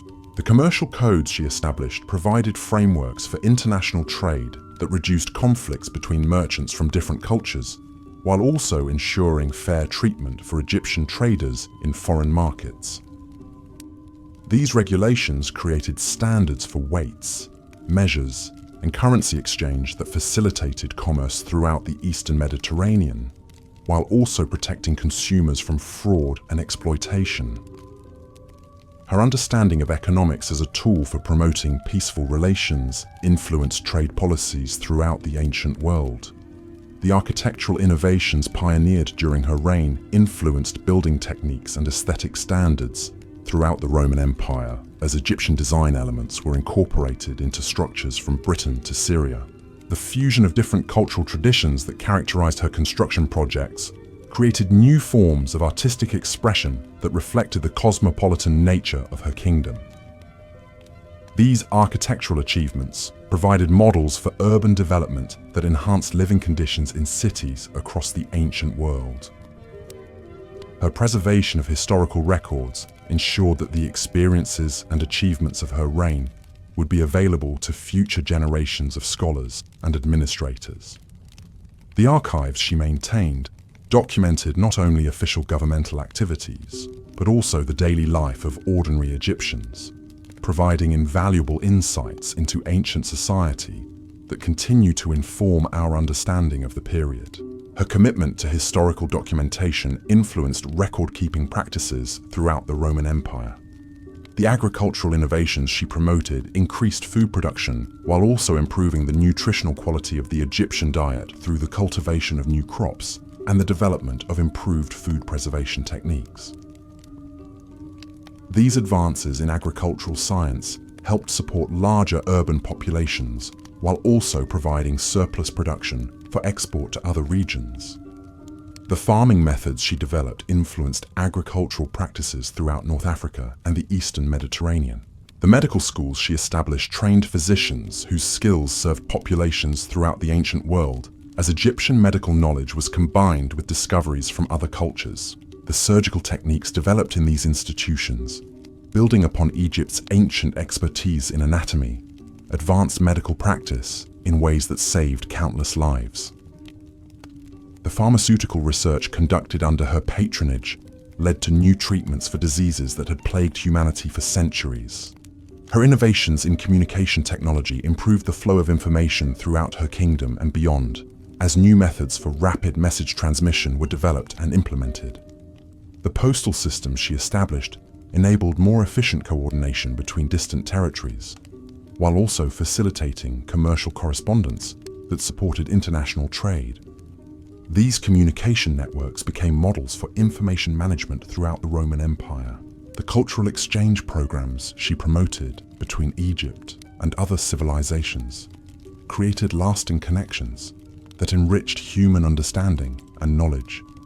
Scholars, artists, and craftsmen who traveled between different regions under her sponsorship carried with them skills, ideas, and perspectives that influenced cultural development across 3 continents.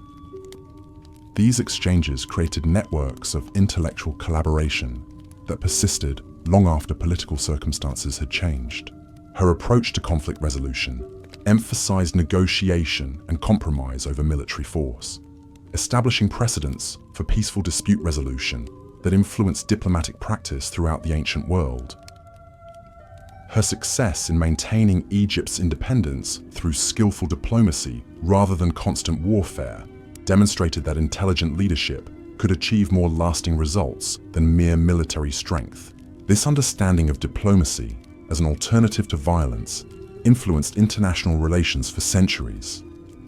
The technological developments sponsored by her court advanced human capabilities in fields ranging from engineering and architecture to navigation and manufacturing. Egyptian innovations in these areas were adopted throughout the Roman Empire, improving productivity and living standards for millions of people. Her understanding of technology as a tool for enhancing human welfare influenced approaches to scientific research and development that extended far beyond her own lifetime. As we approach the gentle conclusion of our peaceful journey through Cleopatra's extraordinary achievements, let your thoughts rest upon the remarkable truth that her life's work created positive changes that continued to benefit humanity long after her reign had ended. The innovations she pioneered, the institutions she established, and the precedents she set provided foundations for progress that influenced the development of civilization itself. The soft murmur of the eternal Nile carries with it the gratitude of countless generations who benefited from her wisdom, vision, and dedication to human advancement. Her story reminds us that true greatness lies not in the accumulation of power for its own sake, but in using whatever authority we possess to create lasting improvements in the lives of others. The bridges she built between different cultures, the knowledge she preserved and expanded, and the prosperity she created continue to enrich our world more than 2 millennia after her death. Rest now in the peaceful understanding that Cleopatra's remarkable legacy offers timeless inspiration for anyone seeking to make a positive difference in the world. Her example demonstrates that with sufficient dedication, intelligence, and compassion, a single lifetime can create changes that echo through the centuries, touching countless lives and helping to guide humanity toward a more enlightened and connected future. Let the gentle rhythm of the ancient waters carry you into dreams where her vision of peace, prosperity, and understanding between all peoples continues to flourish and grow. Tonight, As we drift deeper into the gentle embrace of history's most captivating tale, let us explore the profound ways Cleopatra's extraordinary mind shaped not just her own era, but the very foundations of knowledge that continue to illuminate our world today. Picture her in the quiet hours before dawn, surrounded by the soft glow of oil lamps as she worked through complex mathematical calculations that would revolutionize trade across 3 continents. Her intellectual curiosity knew no boundaries, extending into realms that most rulers of her time never dared to explore. While other monarchs concerned themselves solely with military conquests and palace intrigues, Cleopatra delved deep into the mysteries of astronomy, spending countless nights on the palace rooftops with her scholarly advisors, mapping the movements of stars and planets with a precision that astounded even the learned astronomers of Rhodes and Athens. These celestial observations weren't mere academic exercises. They formed the backbone of a navigation system that allowed Egyptian ships to traverse previously uncharted waters, opening trade routes that connected the Nile Valley with the farthest reaches of the known world. The mathematical innovations that emerged from her court represented a synthesis of Egyptian, Greek, and Babylonian numerical systems that created new possibilities for architectural engineering and commercial calculation. Picture the royal scribes working by lamplight, developing accounting methods so sophisticated that they could track the movement of goods across vast distances, calculate compound interest on loans that spanned multiple growing seasons, and determine optimal tax rates that maximized royal revenues while maintaining popular support.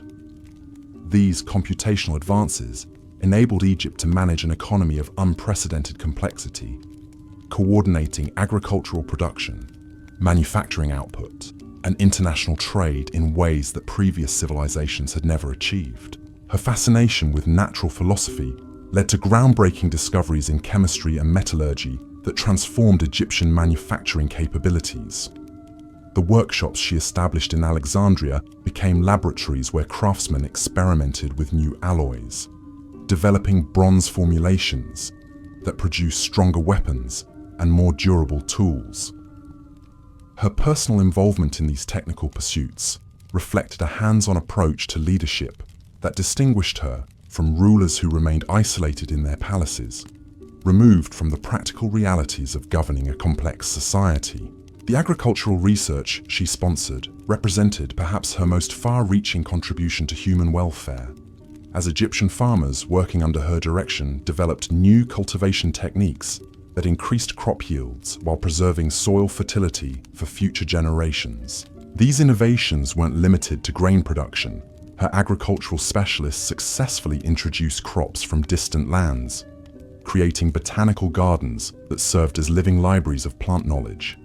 Spices from India, fruits from Persia, and medicinal herbs from Ethiopia were carefully cultivated along the Nile, providing Egyptians with more varied diets, while also creating new sources of export revenue.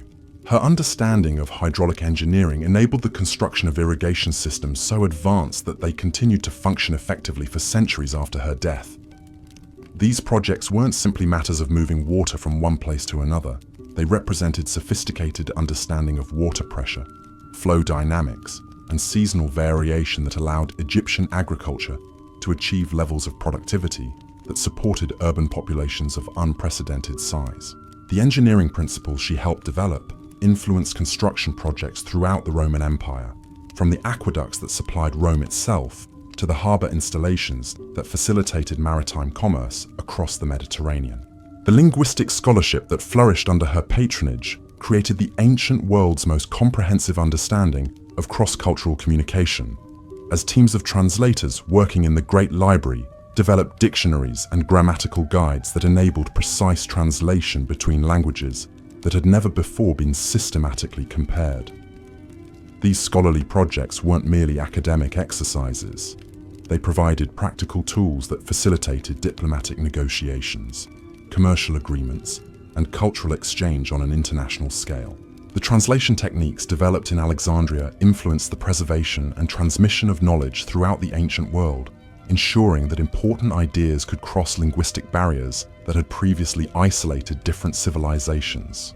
Her contributions to medical knowledge built upon Egypt's ancient expertise in anatomy and healing, while incorporating new discoveries from physicians trained in different traditions.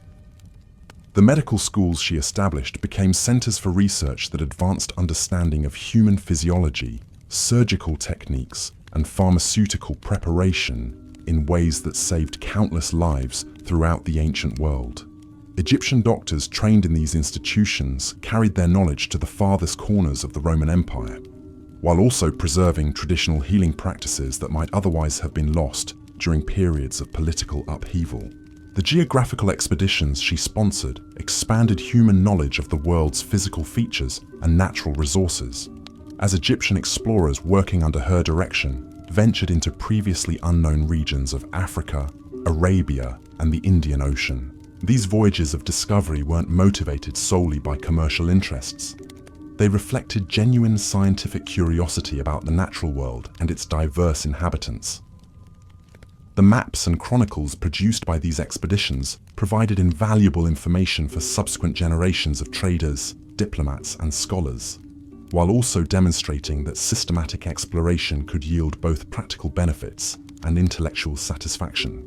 Her innovations in urban planning created cities that balanced functionality with aesthetic beauty, providing models for metropolitan development that influenced architectural thinking throughout the ancient world. The public spaces she designed in Alexandria and other Egyptian cities combined practical considerations like traffic flow and waste management with artistic elements that enhanced the daily experience of urban life. These planning principles recognized that effective governance required attention to both material needs and spiritual well-being, creating environments that supported human flourishing in all its dimensions. The festival traditions she established demonstrated sophisticated understanding of community psychology, as these celebrations combined religious observance with entertainment, education, and commercial activity in ways that strengthened social bonds, while also providing economic benefits to participants. Her festivals weren't merely occasions for popular amusement. They served as vehicles for cultural transmission, diplomatic display, and economic stimulation that enhanced Egypt's prosperity and international reputation. The precedents she established influenced public celebrations throughout the Roman Empire, creating traditions that helped diverse populations develop shared identities and common loyalties. Her approach to legal administration balanced traditional Egyptian practices with innovative procedures that addressed the needs of an increasingly diverse and complex society. The court systems she established provided fair hearings for citizens regardless of their ethnic background or social status, while also maintaining the ceremonial aspects of royal authority that legitimized her rule in the eyes of conservative nobles. These legal innovations created frameworks for dispute resolution that protected individual rights, while also preserving social stability, establishing precedents that influenced judicial practices throughout the ancient world.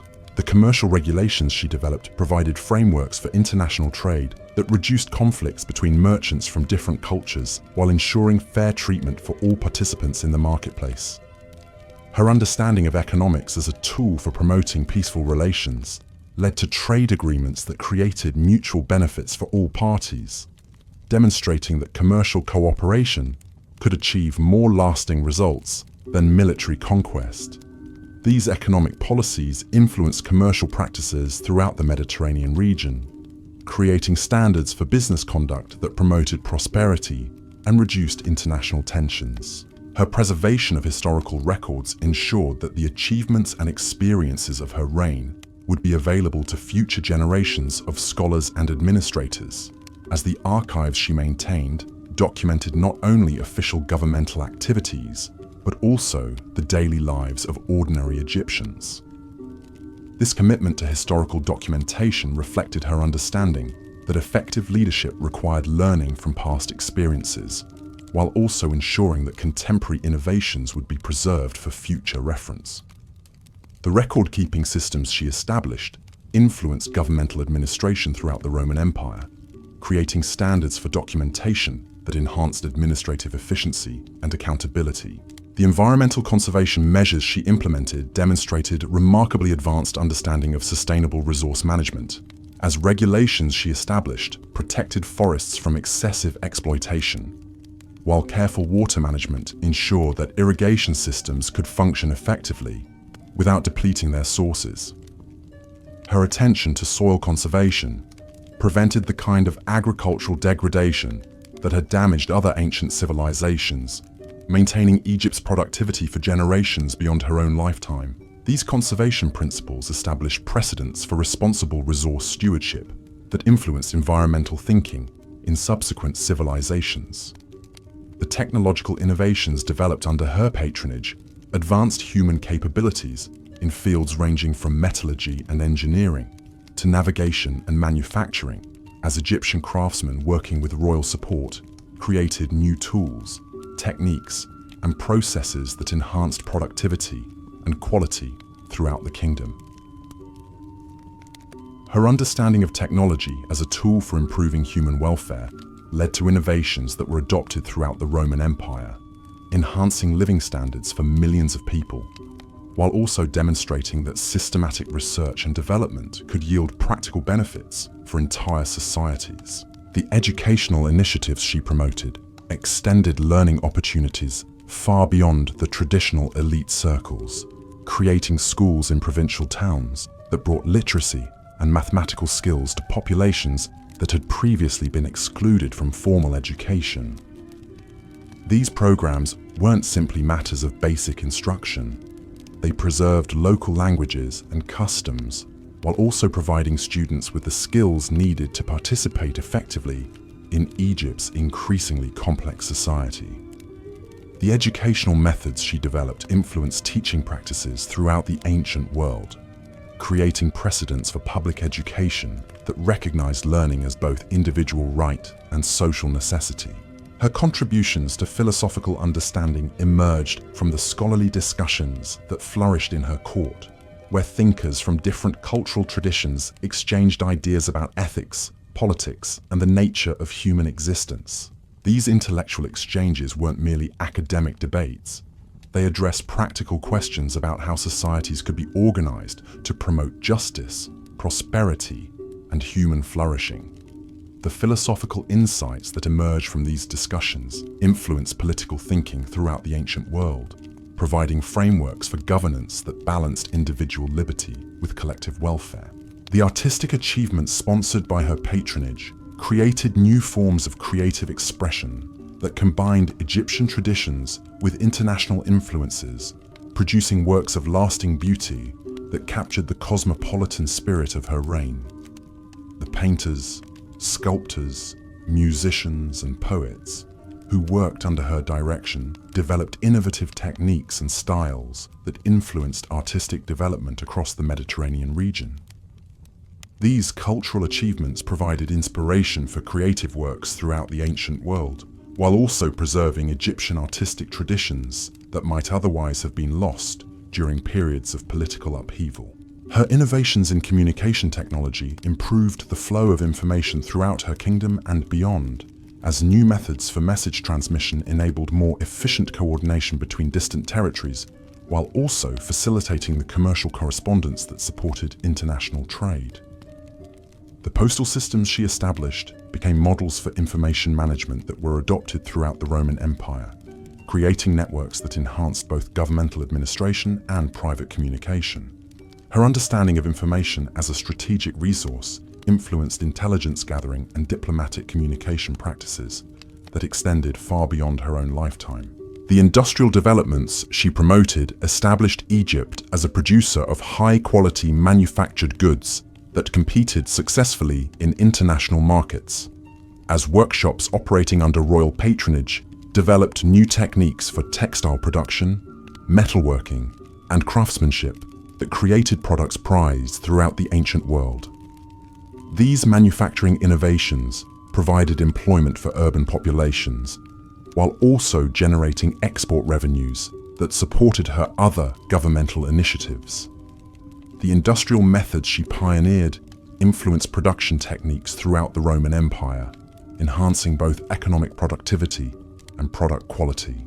The transportation network she developed connected previously isolated regions of Egypt, while also linking the kingdom more effectively with international trade routes, as new roads and improved harbour facilities made it easier for goods and people to move throughout the country and beyond. These infrastructure investments created economic opportunities in rural areas, while also strengthening Egypt's position as a crucial link between different regions of the ancient world. The transportation system she established continued to facilitate commerce and communication long after her political authority had ended. The scientific instruments and measurement standards she promoted in Alexandria influenced technical development across the Roman Empire, as Egyptian innovations in astronomy, mathematics, and engineering were adopted by scholars and craftsmen in distant provinces. The precise calendrical calculations developed by her court astronomers improved agricultural planning and commercial scheduling throughout the Mediterranean region, while the mathematical techniques pioneered in Alexandrian schools provided tools for architectural and engineering projects that enhanced urban development across the empire. Her diplomatic achievements extended far beyond the famous relationships with Julius Caesar and Mark Antony, encompassing a comprehensive network of international alliances that positioned Egypt as a major power in ancient geopolitics. The treaties she negotiated with rulers throughout the known world created frameworks for peaceful cooperation that promoted trade, cultural exchange, and mutual security. Her diplomatic innovations influenced international relations throughout the ancient world, establishing precedents for negotiation and treaty-making that were adopted by subsequent civilizations. The naval innovations developed under her direction revolutionized maritime technology throughout the Mediterranean basin, as Egyptian shipbuilders, working with royal support, created vessels that incorporated improved hull designs, navigation equipment, and cargo capacity that enhanced both military and commercial capabilities. These technological advances enabled more efficient transportation of goods and people across vast distances, opening new possibilities for trade and exploration that expanded human knowledge of geography and natural resources. Her contributions to women's roles in society, while constrained by ancient attitudes, nevertheless provided examples of female capability that influenced perceptions of women's potential throughout the Roman world. The women who served in her administration demonstrated competence in fields traditionally reserved for men, while her own example of combining traditional feminine roles with political authority offered a model that inspired subsequent generations. Her legacy in this regard helped create gradual changes in attitudes toward women's participation in public life that persisted long after her reign had ended. The religious policies she implemented demonstrated sophisticated understanding of spirituality as both personal experience and social institution, creating an atmosphere of tolerance that reduced conflicts between different ethnic and cultural groups within her kingdom. Her approach to religious diversity became a model for later rulers governing multicultural populations, showing that respect for different spiritual traditions could strengthen rather than weaken social unity. The religious innovations she promoted influenced spiritual development throughout the ancient world, contributing to the gradual evolution of more inclusive and cosmopolitan forms of worship. The cultural synthesis she achieved between Egyptian, Greek, and Roman traditions created new forms of civilization that combined the best elements of different societies while preserving the distinctive characteristics that made each culture valuable. This synthetic approach to cultural development influenced the evolution of Roman civilization itself, as Egyptian influences gradually transformed imperial culture in ways that enhanced its sophistication and appeal. Her example demonstrated that cultural diversity could be a source of strength rather than division, providing models for multicultural societies that extended far beyond the ancient world. The economic policies she implemented created unprecedented prosperity for all levels of Egyptian society, as her reforms in taxation, trade regulation, and resource management ensured that the benefits of economic growth were shared broadly rather than concentrated among elites. Her understanding of economics as a tool for promoting social stability led to policies that reduced inequality while also encouraging individual initiative and entrepreneurship. These economic innovations influenced governmental approaches to managing prosperity throughout the Roman Empire, creating precedents for policies that balanced private enterprise with public welfare.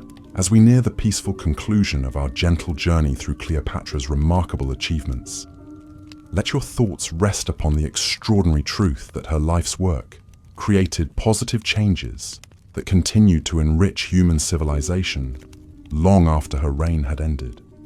The innovations she pioneered in fields ranging from science and technology to diplomacy and governance provided foundations for progress that influenced the development of knowledge and culture throughout subsequent centuries. The soft whisper of the eternal Nile carries with it the gratitude of countless generations who benefited from her wisdom, vision, and dedication to human advancement. Her story demonstrates that true greatness lies not in the mere exercise of power, but in using whatever authority we possess to create lasting improvements in the lives of others and the advancement of human understanding. The knowledge she preserved and expanded, the institutions she established, and the precedents she set continue to influence our world, more than 2 millennia after her extraordinary life came to its end. Rest now in the peaceful understanding that Cleopatra's remarkable legacy offers timeless inspiration for anyone seeking to make a positive difference in the world through the pursuit of knowledge, the embrace of diversity, and the commitment to justice and prosperity for all people. Her example shows us that with sufficient dedication, intelligence, and compassion, a single extraordinary life can create changes that echo through the centuries, touching countless lives and helping to guide humanity toward a more enlightened and connected future. Let the gentle rhythm of the ancient waters carry you into dreams where her vision of learning, understanding, and cooperation between all peoples continues to flourish and inspire new generations of leaders, scholars, and dreamers who seek to build upon the magnificent foundations she laid so long ago. In the hushed twilight of our journey together, as the ancient stars begin to fade into the gentle embrace of dawn, we find ourselves contemplating the most profound mystery of Cleopatra's extraordinary existence. How does a single life, however brilliant, transcend the boundaries of mortality to become something eternal, something that continues to whisper wisdom across the vast expanse of centuries? Picture her now in those final moments of conscious thought, as the venom coursed through her veins and the weight of 3 millennia of Egyptian civilization rested upon her closing eyes. Even then, facing the ultimate defeat, her mind remained sharp as the finest Damascus steel, calculating not just her own fate, but the preservation of everything she had built and cherished. The arrangements she made in those last precious hours reveal a woman who understood that true victory lies not in avoiding death, but in ensuring that one's life's work outlives the fragile vessel that contained it. The immediate aftermath of her passing created ripples that spread across the ancient world like stones cast into still water. In Alexandria's great library, scribes worked through the night by flickering lamplight, carefully copying her personal correspondence, her governmental reforms, and her scientific observations before Roman administrators could decide which documents deserved preservation and which should be consigned to flames. These dedicated scholars understood that they were not merely preserving papers, but safeguarding the accumulated wisdom of a ruler whose intellectual curiosity had touched every aspect of human knowledge. The merchants who had prospered under her trade policies found themselves carrying more than exotic goods along the ancient routes that connected Africa with Asia and Europe. They carried stories, techniques, and innovations that had flourished in Egypt during her golden reign. A spice trader sailing toward Rome might share with his passengers the agricultural methods that had increased crop yields along the Nile. A textile merchant crossing the desert wastes could describe the dyeing techniques that had made Egyptian fabrics the most prized in the known world. Through these countless small exchanges, her influence spread like seeds on the wind, taking root in distant soils where her name might never even be spoken. The women who had served in her administration faced uncertain futures as Roman rule transformed Egypt's governmental structure. Yet they carried within themselves proof that female intellect could match any challenge that leadership might present. Some found positions as tutors in wealthy Roman households, where they quietly demonstrated that women could master mathematics, languages, and diplomatic protocols with the same facility as their male counterparts. Others established schools in provincial towns, creating educational opportunities for girls who might otherwise never have learned to read or write. Through their example and dedication, the precedent she had set for women's capabilities continued to influence attitudes and opportunities across the Mediterranean world.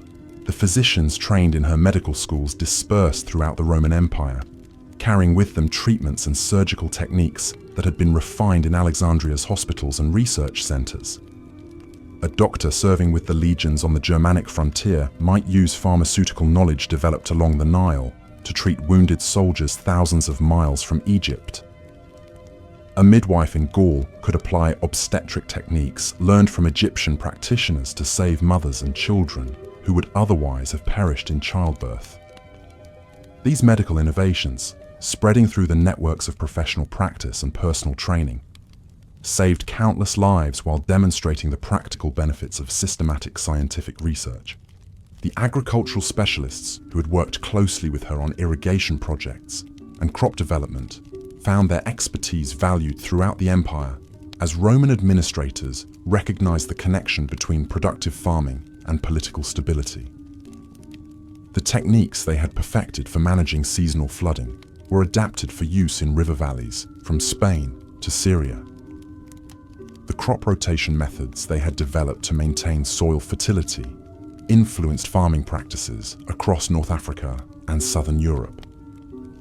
Through their knowledge and dedication, the agricultural innovations of her reign continued to feed growing populations, long after Egypt itself had become just another Roman province. The architects and engineers who had designed her construction projects carried their knowledge to building sites across the expanding empire, where Egyptian innovations in structural design, water management, and urban planning enhanced the quality of life in cities from Britain to Mesopotamia. The harbour installations that had made Alexandria one of the ancient world's greatest ports became models for maritime infrastructure throughout the Mediterranean. The public buildings that had graced Egyptian cities influenced architectural styles that combined functionality with aesthetic beauty in ways that enhanced both practical utility and civic pride. Her innovations in diplomatic protocol and international negotiation became part of the standard practices that Roman administrators adopted when dealing with foreign rulers and diverse populations. The translation services she had developed to facilitate communication between different cultures provided frameworks for linguistic cooperation that helped the empire govern its multicultural territories more effectively. The ceremonial traditions she had established for receiving foreign dignitaries influenced imperial court practices that demonstrated Rome's power while also showing respect for other civilizations and their customs. The commercial networks she had established continued to function under Roman administration, connecting distant regions in trade relationships that promoted prosperity and cultural exchange throughout the ancient world. The banking systems she had developed to facilitate long-distance commerce provided models for financial institutions that supported economic growth across the empire. The quality standards she had established for Egyptian manufactured goods influenced production techniques that enhance both product reliability and consumer confidence in markets from the Atlantic to the Indian Ocean. The naval innovations pioneered in her shipyards influenced maritime technology throughout the Roman world, as her designs for improved hull construction, sail configuration, and cargo capacity were adopted by builders working in harbors from the Black Sea to the Atlantic coast. The navigation techniques developed by her admirals enabled more accurate long-distance voyages that opened new trade routes and exploration opportunities. The maritime legal codes she had established for resolving disputes and regulating commerce provided frameworks for international shipping that reduced conflicts and promoted peaceful cooperation between merchants from different regions.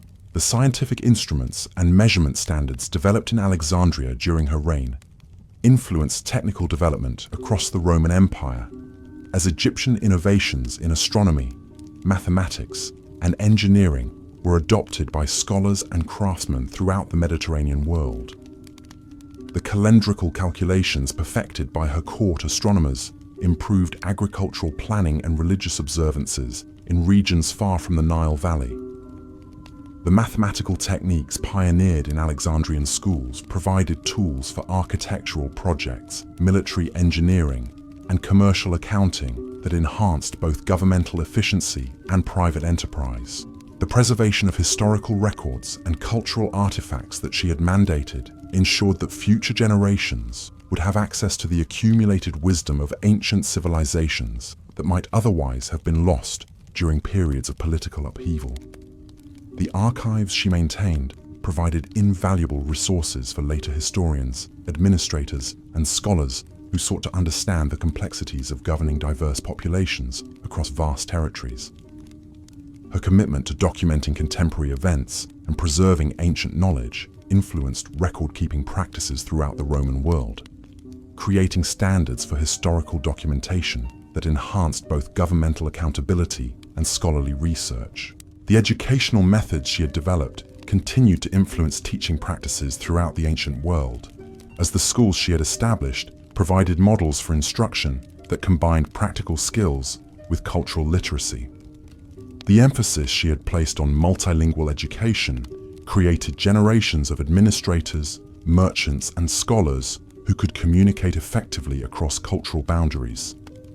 The libraries she had expanded continued to serve as centers of learning that attracted students from across the known world, preserving and transmitting knowledge that enriched human understanding for centuries to come. The festival traditions and public celebrations she had organized provided models for community building that were adapted by cities throughout the Roman Empire, as administrators recognized the importance of shared cultural experiences in maintaining social cohesion among diverse populations.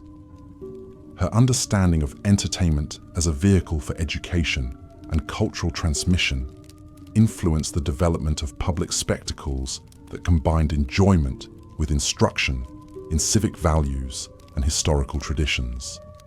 These festival innovations created traditions that brought communities together while also providing economic benefits to merchants, craftsmen, and performers. The environmental conservation measures she had implemented demonstrated principles of sustainable resource management that influenced land use policies throughout the Roman world, as administrators recognized the connection between environmental stewardship and long-term economic prosperity. The forestry regulations she had established protected timber resources that were essential for construction and shipbuilding. The water management systems she had developed ensured that irrigation could continue to support agricultural productivity without depleting the sources that fed it. These conservation principles provided early examples of responsible resource stewardship that influenced environmental thinking in subsequent civilizations. The technological innovations developed under her patronage continued to advance human capabilities long after her death, as Egyptian techniques for metalworking, textile production, and manufacturing were adopted throughout the Roman Empire. The improved tools and processes developed in her workshops enhanced productivity and quality in industries ranging from agriculture to construction. The engineering solutions pioneered by her technical specialists influenced infrastructure development that improved transportation, communication, and urban services across the ancient world. The philosophical discussions that had flourished in her court continued to influence intellectual development throughout the Mediterranean region, as the ideas explored in Alexandria spread to other centers of learning and contemplation. The ethical frameworks developed through these scholarly exchanges provided guidance for leaders facing complex moral and political challenges. The questions raised about justice, governance, and human nature continued to engage thinkers who sought to understand the foundations of civilized society and effective leadership. The artistic achievements sponsored by her patronage established aesthetic standards and creative techniques that influenced cultural development across the Roman Empire, as Egyptian innovations in painting, sculpture, music, and literature were adopted and adapted by artists working in different regions and traditions. The fusion of cultural elements that characterized her artistic programs provided models for creative synthesis that enhanced both individual expression and collective cultural identity. These artistic innovations created new forms of beauty that enriched human experience while also preserving traditional elements that connected contemporary society with its historical roots.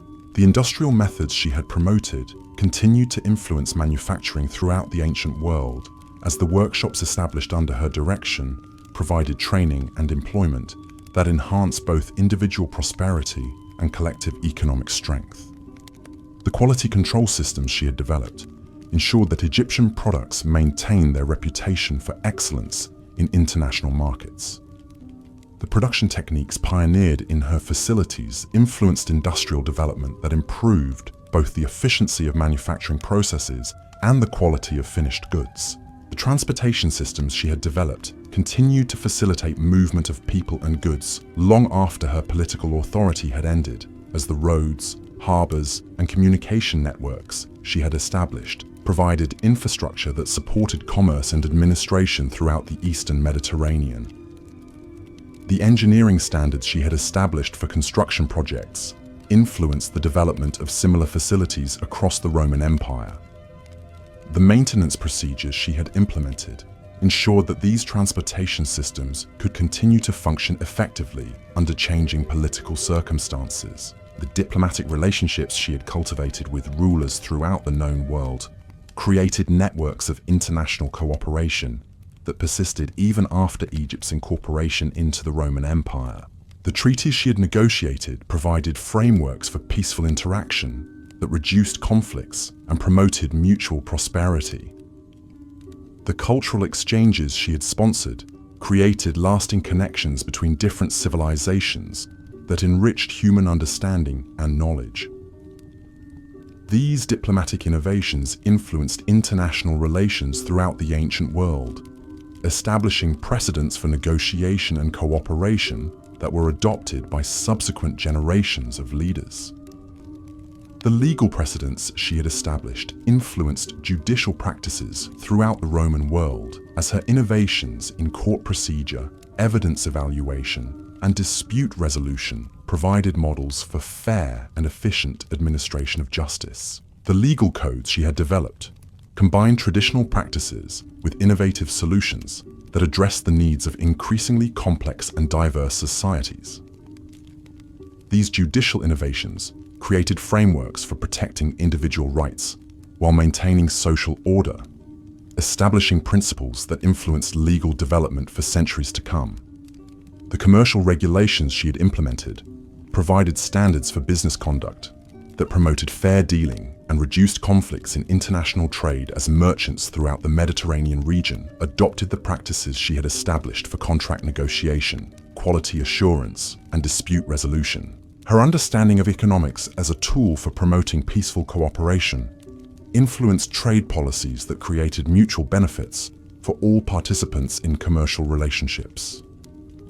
These economic innovations established precedents for business practices that enhanced both individual prosperity and collective economic stability. The urban planning principles she had developed influenced city design throughout the Roman Empire, as her innovations in traffic management, public health, and community services were adopted by administrators seeking to improve living conditions in metropolitan areas.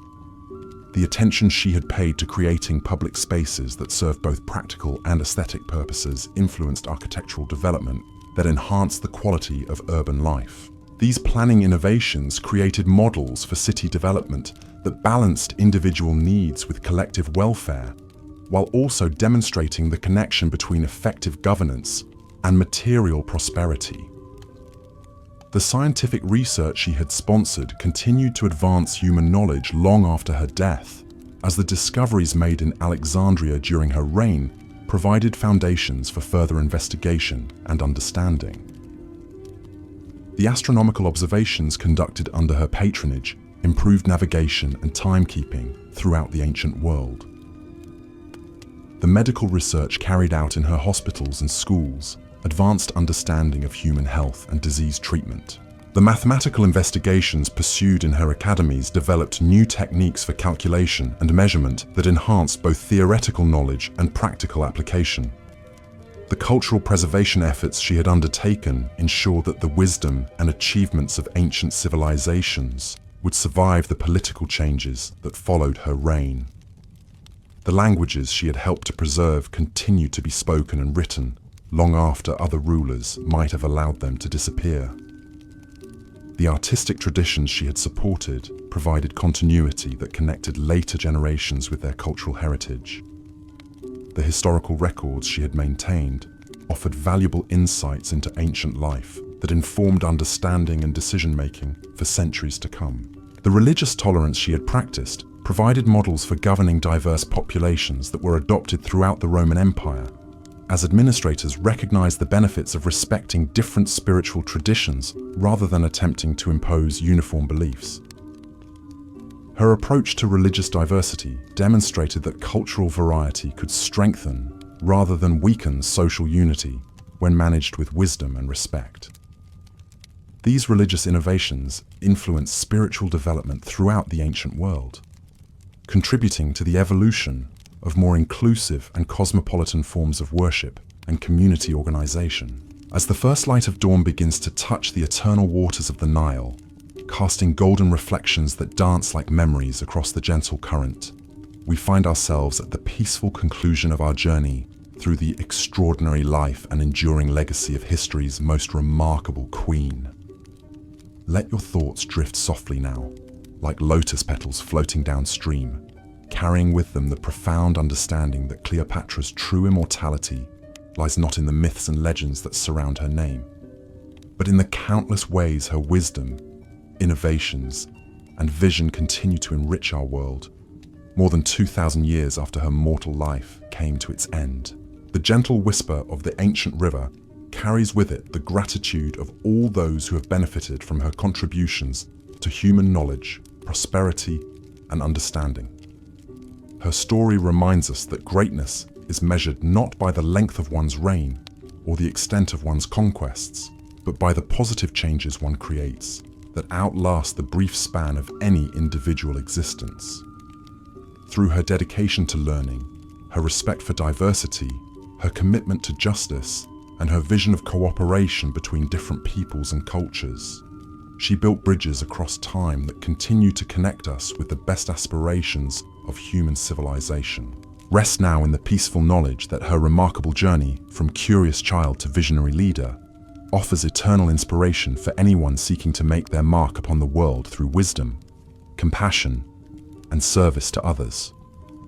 Her legacy flows like the life-giving waters of the Nile itself, nourishing the growth of human potential wherever its influence reaches, reminding us that the pursuit of knowledge, the embrace of different cultures, and the commitment to creating prosperity for all people are the true foundations upon which lasting achievements are built. Let the gentle rhythm of the eternal river carry you now into the most peaceful of dreams, where the golden age of Alexandria still glimmers in the morning light, where the great library stands filled with the wisdom of ages, and where the spirit of history's most extraordinary queen continues to guide those who dare to dream of a world where understanding triumphs over ignorance, where cooperation conquers conflict, and where the light of human achievement shines as bright and eternal as the stars that watched over her remarkable reign so very long ago. Sleep now, dear traveler through time, and know that in your dreams you carry forward the most precious gift that Cleopatra's extraordinary life can offer: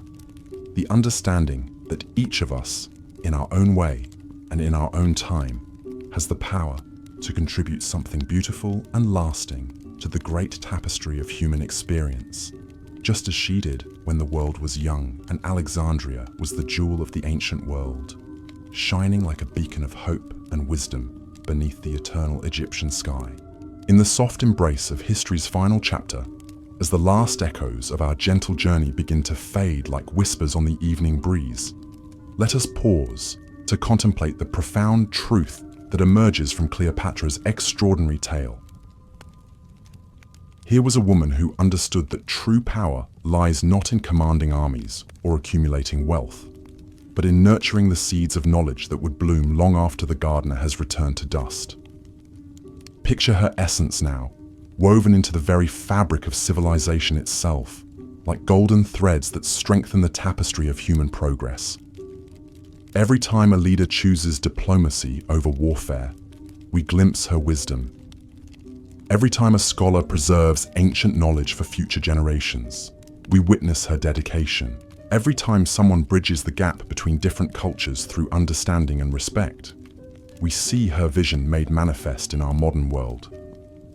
The libraries that dot our contemporary landscape, from the grandest universities to the humblest village reading rooms, carry within their walls the spirit of that great Alexandrian institution she so lovingly expanded. The books that line their shelves, written in dozens of languages and preserving the thoughts of countless civilizations, reflect her understanding that knowledge belongs to all humanity, not merely to the privileged few who happen to be born into positions of power and influence. The international organizations that work today to promote peace and cooperation between nations follow principles she pioneered when she sought to create lasting alliances based on mutual benefit, rather than conquest and subjugation. Her understanding that different peoples could work together while maintaining their unique identities provides a blueprint for harmony that remains as relevant today as it was in the ancient world. The women who serve as leaders in every field of human endeavor, from science and medicine to politics and business, walk paths that she helped to illuminate through her own remarkable example of combining intellectual brilliance with compassionate governance. Though the barriers she faced were different from those encountered by modern women, her demonstration that feminine wisdom could guide entire civilizations continues to inspire those who seek to shatter glass ceilings and expand opportunities for all people, regardless of gender. The environmental conservation efforts that protect our planet's precious resources echo the sustainable practices she implemented along the Nile Valley, showing that responsible stewardship of natural gifts ensures prosperity for future generations. Her understanding that short-term exploitation leads to long-term disaster offers guidance for addressing the ecological challenges that face our interconnected world. The medical advances that save millions of lives each year build upon foundations laid in the hospitals and research centers she established in Alexandria, where physicians from different traditions shared knowledge and techniques to advance the healing arts. The pharmaceutical innovations that emerge from modern laboratories follow research methodologies she pioneered, when Egyptian scholars systematically studied the properties of plants and minerals to develop new treatments for human ailments. The communication technologies that connect our global civilization in ways she could never have imagined still follow principles she understood about the importance of information sharing and cultural exchange. The internet that spans our world like an invisible web of knowledge reflects her vision of universal access to learning and understanding, though she achieved it through scrolls and scribes rather than fiber optic cables and satellites.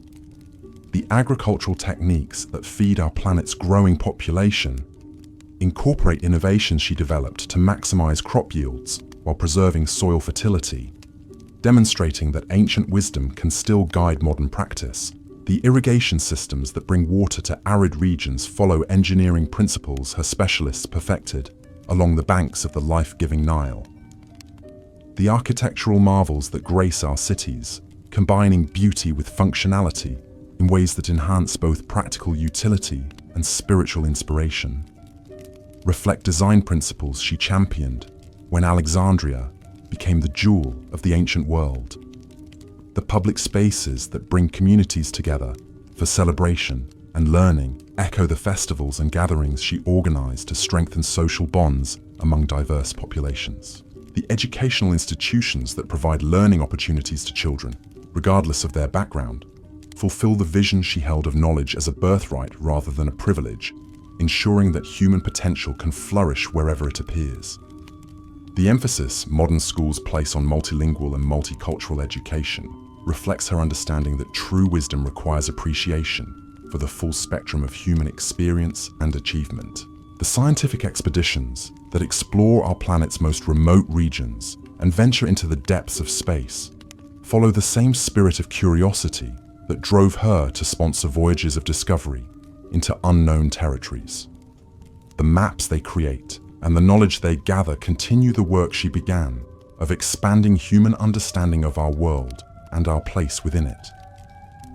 The museums and cultural centers that preserve artistic treasures for future generations reflect her commitment to maintaining the creative achievements that express the highest aspirations of human civilization. The paintings, sculptures, and musical compositions they house continue traditions she nurtured when Alexandria became a beacon of artistic innovation and cultural synthesis.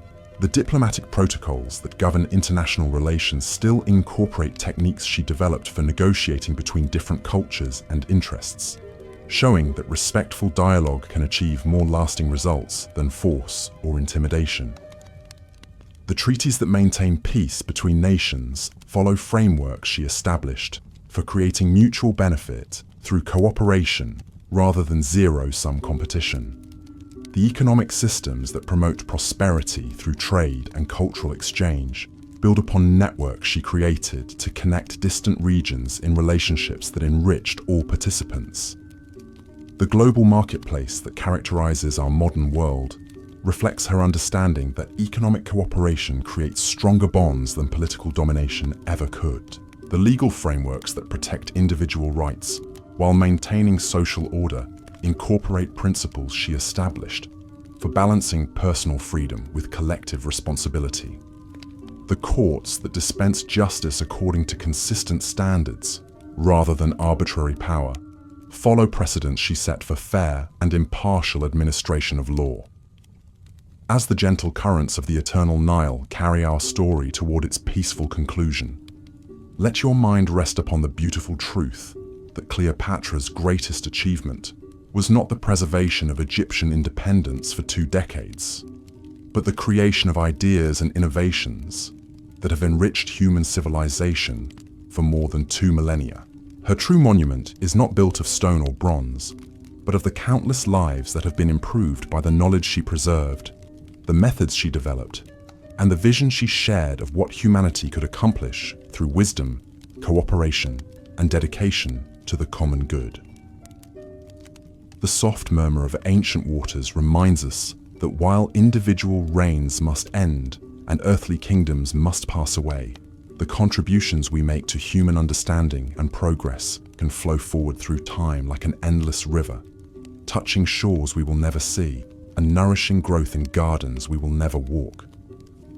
Her story teaches us that immortality is not granted to those who seek it for themselves, but to those who plant trees, whose shade will comfort generations yet unborn. Rest now in the peaceful understanding that every act of learning, every gesture of kindness toward those who are different from ourselves, every effort to preserve knowledge for future generations, and every attempt to build bridges rather than walls continues the work she began so long ago in that golden palace beside the Mediterranean Sea. Her legacy lives not in marble statues or golden coins, but in the better angels of human nature that she helped to awaken and that continue to guide us toward a more enlightened and compassionate world. Let the eternal rhythm of history's greatest river carry you now into the most serene of slumbers, where dreams are filled with the gentle wisdom of ages past and the bright promise of ages yet to come.